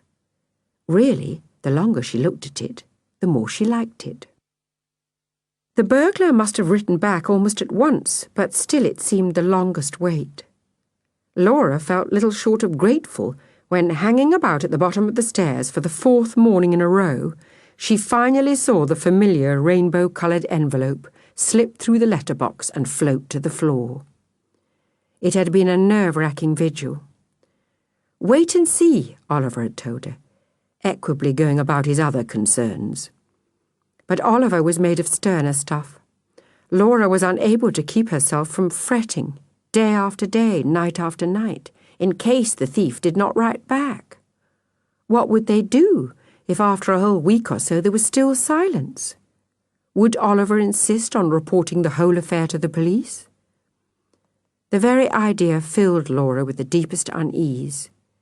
Each time she thought about the burglar now, she couldn't help seeing in her mind's eye one of Simon's superb photographs. The one where the man was stepping out of his house and smiling as he looked up at the sunshine. If they told on him now, he'd go to prison. How could a man like that stand it? A man who smiled up at the sun that way would go mad, locked up day and night, away from the streets and the wind and the weather. And all for a few video machines and computers and electric carving knives. She couldn't bear to think about it. But whenever she did, she knew one thing. She couldn't be the one to tell on him. She knew she wouldn't be able to stand it afterwards. She wouldn't breathe freely anymore, knowing he was stuck in a prison cell, and just for trying to help other people. It would be a living misery for her as well as for him, like all those dreary, guilty weeks when she felt so awful about Miranda, as if she herself were somehow imprisoned too. Oh, please, please, for both their sakes, let him show sense. Her heart thumping, Laura tore at the envelope and ran her eyes down the sheet of notepaper. The Hermitage, 2A, Cathedral Close, Stickley. Dear Lady Melody, your letter gave me quite a nasty turn, I must say. And I didn't at all like the names that you called me, liar and cheat and thief. Look at it my way. I only ever stole things like electric head shears and food processors and microwave ovens that people can manage without perfectly well. The people I tried to help are cold and hungry and homeless. It's very easy for someone of your sort to get on a high horse and act sanctimonious about what I've done. But I don't expect you to begin to understand. You who were brought up with your ponies and Chinese porcelain dolls and tigers' heads on the wall. What would someone like you know about it? He sounded so dismissive of people of her sort that in spite of the fact that she wasn't Lady Melody at all, and so none of the things he wrote really applied to her, well, not much anyway, Laura found herself flushing. But you've been smart enough to find me out, and I'm not so daft as to think I'd be any use to anyone mouldering away in a prison. So you win, Lady Melody, Estelle, Priscilla, Hermione, Irwin. That's the end of all my little burglaries. You have my word on that. So he'd said it. You win, Lady Melody. Relief flooded through her. But don't think for a moment you've put me off. I'm simply going to find some other way to do what I do. Some way that can't be interfered with by some well-to-do little girl who never lacked for anything much herself going all self-righteous on me. And I'm glad you won't miss your letters from Miranda. I can't say I'd be very pleased to hear from you again either. Your former pen pal. Though the handwriting was level and clear, the signature was nothing but a billowing whirl, like the squiggle on top of an expensive chocolate.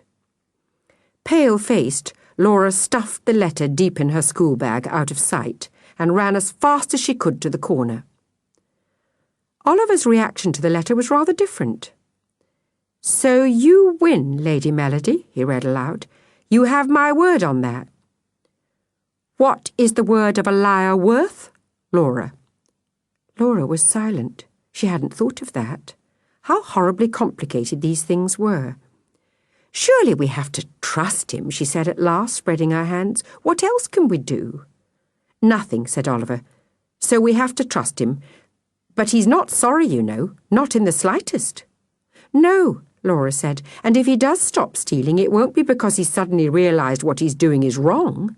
He'll stop just so he won't end up in prison. They walked on. Oliver kept his eyes down as he thought, while Laura ran her gloved fingers along the film of frost on the wall. In the end, Oliver said a little doubtfully, "But he is stopping after all." "That's what we wanted," Laura said. But somehow, as they walked on together, making ghosts with their breath in the chill morning air, both felt that there was something thoroughly unsatisfactory about the whole business. Admittedly, thought Laura, it was a relief, a very great relief, that the letter was not actually brimful of savage threats of revenge. And she couldn't pretend she'd expected repentance and gratitude. But she hadn't expected this either. No, nothing like this curt and hurtful note agreeing to her terms in such an unwilling and ungracious fashion, and even hinting that because of Lady Melody's sanctimonious interference, the homeless and cold and hungry would go without a bit of help that would mean far, far more to them than Lady Melody's purity of mind could ever mean to her. The letter left a nasty taste, and it was not the sort of uncomfortable feeling that faded either. She knew from the sinking in the pit of her stomach that the longer she thought about it, the worse she'd feel. No doubt about it. He was the thief, but she felt guilty. As they turned into the last street, she couldn't help confiding in Oliver. He listened in amazement. "Guilty? You feel guilty? You?" "I can't help it," Laura said. She pulled nervously at her glove's cold, clammy fingertips. "I feel terrible, Oliver. I feel as if I've sailed in and stopped this man from stealing any more electric carving knives, but at the same time, without meaning to, I've stopped him helping people with no food to carve." Oliver knitted his brows. His spectacles began the long, slow slide towards the frosty pavement, stopping only just in time as his face cleared. "Right then," he said, "you'll just have to help these people yourself." "Myself? Why not?" Laura considered. No reason on earth why not. "And would you help?" "If you like." "Oh, Oliver." She felt so happy and relieved she couldn't help throwing her arms round him and hugging him till his glasses shot off right there outside the playground gates where everyone could see. Another brilliant Oliver Boot solution. It was a bother, and it would take time, but others did it, so why shouldn't they? And yes, it would stop her feeling so horribly, horribly guilty. As Oliver bent to retrieve his glasses, he found himself almost crushed in a desperate stampede. It seemed that almost everyone in the class had spotted their arrival and was running towards them, shrieking. "Have you heard the news? Nobody's got to write any more letters. The pen pal scheme's finished. It's all off. Mrs. Coverley's just had a note from a man who says he's from the Stickley Water Board." Laura drew in her breath sharply. So she was not the only one to get a letter this morning. He must have been busy. "What did the note say?" Oliver was asking. Jessica pulled a face and shrugged. "Mrs. Coverley won't tell us. She says the details are not fit for our ears. But it seems that there's something really funny in the Stickley water, and all our pen pals must have drunk too much because not one of them will be writing any more letters for a while." Nick Hill's eyes shone. "Not one of them," he breathed ecstatically. "Not one." But Jessica was desperate to tell Laura and Oliver the rest of the story. "And Mrs. Coverley doesn't believe a word of it.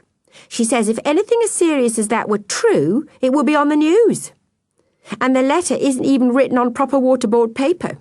So she thinks the Stickley children must have got together and planned a rude and lazy way of getting out of being our pen pals.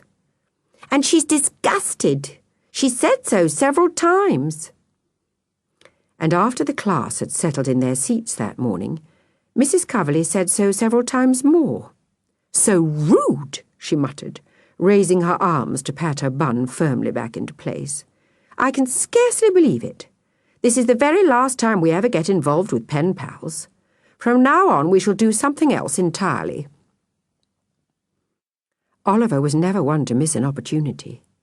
As soon as he heard this, he took to nudging Laura hard in the ribs. "Quick," he urged. "Go on, now. Remember what we were talking about in the playground? Well, this is your big chance to get everyone helping." Laura's eyes widened at the thought. Get everyone helping? The whole class? Mrs. Coverley too? Was Oliver expecting her to speak up in front of everybody without becoming all hot and tongue-tied? Well, he was absolutely right as usual. Without giving herself a moment in which to get nervous, Laura lifted her hand. "Mrs. Coverley?" "Yes, dear?" "If we're going to do something else," said Laura, "I have a really good idea what it could be."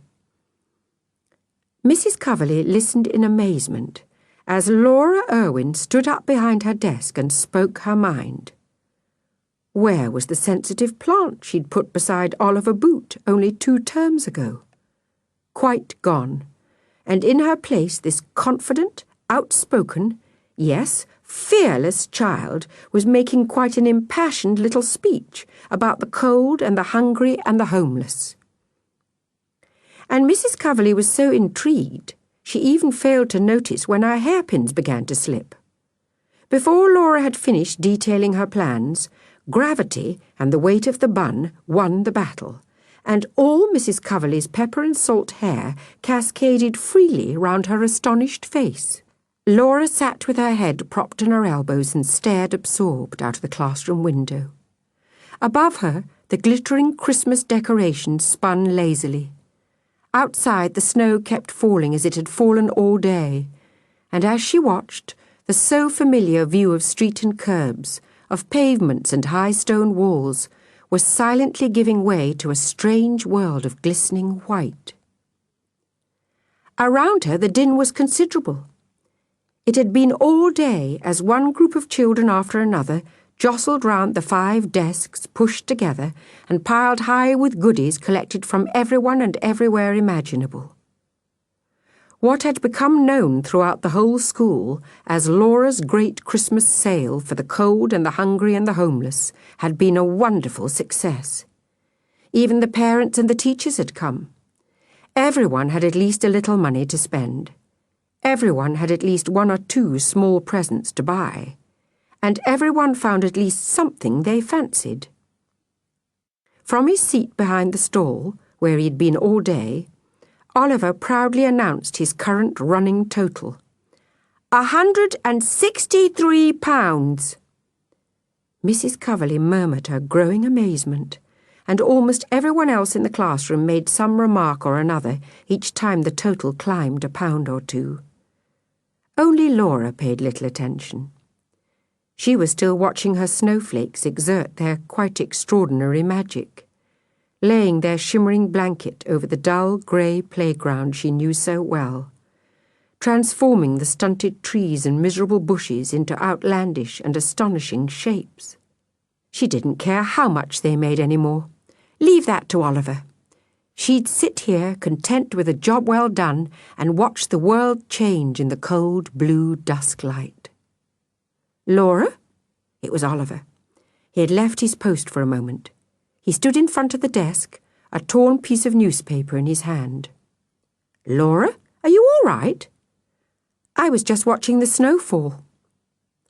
Oliver glanced out of the window. So far as he could tell, the snow was falling no differently than usual, and so there seemed to him to be little to watch. Look what I found. He held out the shred of newspaper. What is it? Read it and see. Someone must have used it to wrap a toy for the stall. I found it lying on the floor just now. Laura took it. One side was nothing but a torn half of a photograph of marathon runners. On the other was the first few lines of an article. Strange find. Last night, police expressed themselves still mystified over the curious discovery in Westburn Town Hall lavatories of a huge stack of undamaged electrical goods, including videos and televisions and microwave ovens. PC Anna Fairway told our reporter, some of these things were stolen weeks ago. People are coming from all over town to claim things. The lavatory attendant, Mr. Ben Phillips, said, I only dropped off to sleep for a moment. I can't think how. The rest of the article had been ripped away. Laura looked up, but Oliver had already darted back to his place on the stall. Laura lifted the desk lid. They ought to send a copy of this to Simon. He'd be delighted. Only a couple of days before, he'd sent them a cutting from his own stickleberry paper. Now Laura drew it out and read it again. Baffling benefactor bewailed. Local charity shops are bewailing the disappearance of their most generous benefactor, the mysterious masked man who used to turn up twice a week or more, bearing everything from electric hedge clippers to stereo speakers. We're really sorry he stopped coming, said Mrs. Joanna Solomon, 54, but I like to think he's still helping us, maybe in some other way. Mr. William Warren, 27, agreed. He cared so much about what we were doing, I can't believe he's given up helping completely. But both agree, very sadly, their baffling benefactor has not been seen for some time. The snowflakes kept tumbling from the sky as Laura sat wondering. What would the thief do now? What had he said in his letter? I'm simply going to find some other way to do what I do. Would this too turn out to be something dishonest? Did people ever change their habits so easily? Could they? Well, Simon Huggett had, that was for sure. He'd changed a lot. As if to be assured that changes in people were really, truly possible, Laura opened the desk a second time and pulled out the letter Simon had sent along with the cutting. Flattening it out on the table, she read it again. 17 Cat Alley, Stickley. Dear Laura and Oliver, do you know, at first nobody noticed anything different about me when I got home after my weekend with you in Westburn, except my mum said I looked taller, which is ridiculous since I was only away from home 2 whole days. But then I got to stay up till 11 one night because nobody realised I was still in the room. When my dad finally turned round and noticed me, he was astonished. "Why haven't you been fidgeting and squirming and twitching as usual?" he asked. He sounded quite put out and sent me off to bed at once, but Mum looked really pleased and had a whisky. I haven't been able to keep much of an eye on our friend, I'm afraid, because I went to school every single day this week. I even played football, in my boots. And I managed to undo a knot in the laces without using my teeth because my fingernails have started growing. Now Mum says I've changed so much since the weekend with you that there must be something really funny in the Westburn water. Dad says it was his idea of buying me a really good camera that's made me so much easier to live with. He's going to fix a cupboard up as a tiny developing room for me for Christmas. How are you both? I hope you're quite well. Love, Simon. Yes, no doubt about it. Change was possible. Simon Huggett was living proof of that. But would the burglar bother? She wished she knew. It seemed so strange to interfere in someone else's life this way and yet never find out exactly what happened. She sighed. Oliver's voice rang out over the hubbub. £176. £176.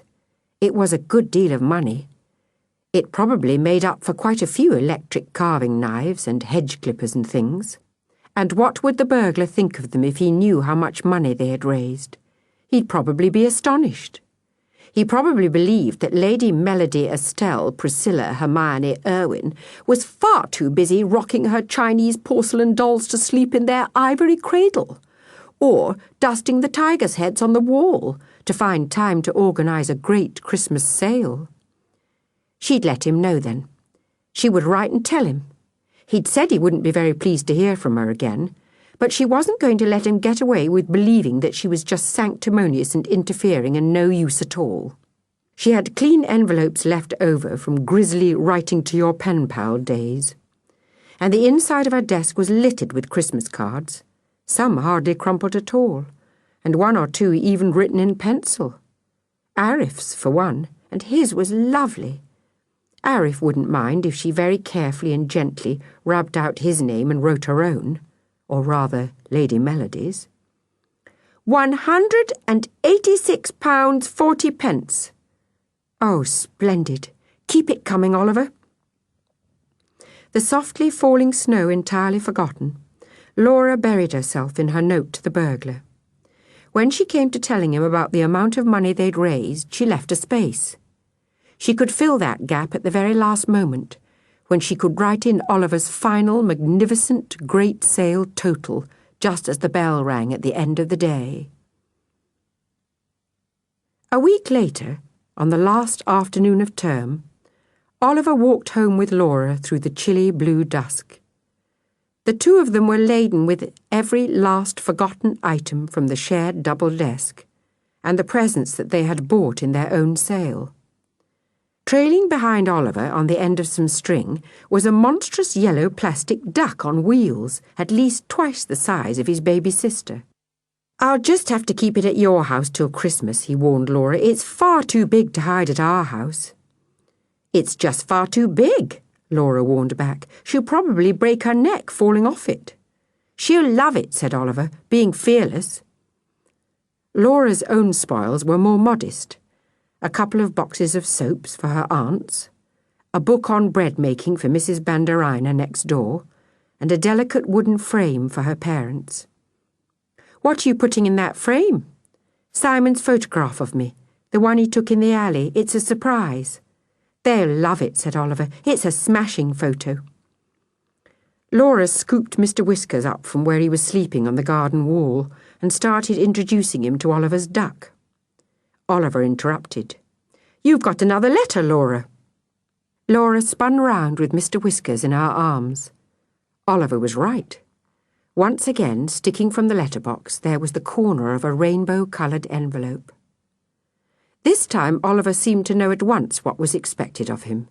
He strode across and prized the envelope out of the letterbox, then tore it open and read aloud, "The Hermitage, Stickley. My dearest Lady Melody, each time I step outside freely into the alley and look up at the sunshine, I feel so grateful to you. I almost believe that if I'd been found out by anyone else in the world except you, I would already be locked away.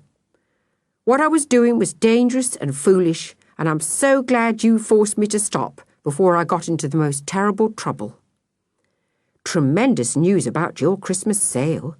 Keep up the good work. With all my previous experience sorting out some of the things I took that weren't working properly, I myself am just starting up in business, an electrical goods repair shop, profits to charity." Oliver lowered the notepaper and stared at Laura. "Good," Laura said firmly. "I knew he'd think of something." A smile of pride and pleasure lit her face. "How does the letter end?" she asked after a moment. Oliver read out, "So now we're absolutely straight. Take care. Happy Christmas." "I told you he was a really nice man." "You did," said Oliver. "You were right all along." Laura looked anxious. "But we're not absolutely straight yet. Not absolutely. Not while he still thinks that I'm Lady Melody." "You think you ought to tell him?" "I don't know." Laura's look of anxiety turned to doubt. "I mean, it's all worked out so well, hasn't it? Why risk changing things now?" Oliver bit his lip. "He does seem to have become quite fond of you, as Lady Melody, I mean. You think he'd be a bit upset if he knew? He might be disappointed. He might be hurt." They stood eyeing one another dubiously. Then Oliver said, "Truth isn't the only virtue, is it? There's always charity as well." Laura stared. Was it possible that strict old Oliver Boot was mellowing just a little at last? "After all," Oliver went on, "you've done so well so far doing it your way. You don't want to risk spoiling things just on some tiny little principle." Laura still stared at him in sheer astonishment. Where was the Oliver Boot she knew? "So," Oliver finished up tranquilly, "I think I should just leave it if I were you." Laura's look of astonishment softened into a little private smile, which she buried deep in Mr. Whisker's fur. In his own way, she couldn't help thinking quietly to herself, Oliver Boot was really becoming quite human. "Right then," she said, "I think I'll just leave it." Fishing her key out from around her neck, she turned and led the way to the back door. And the huge yellow duck on wheels trundled noisily behind them all the way round the house.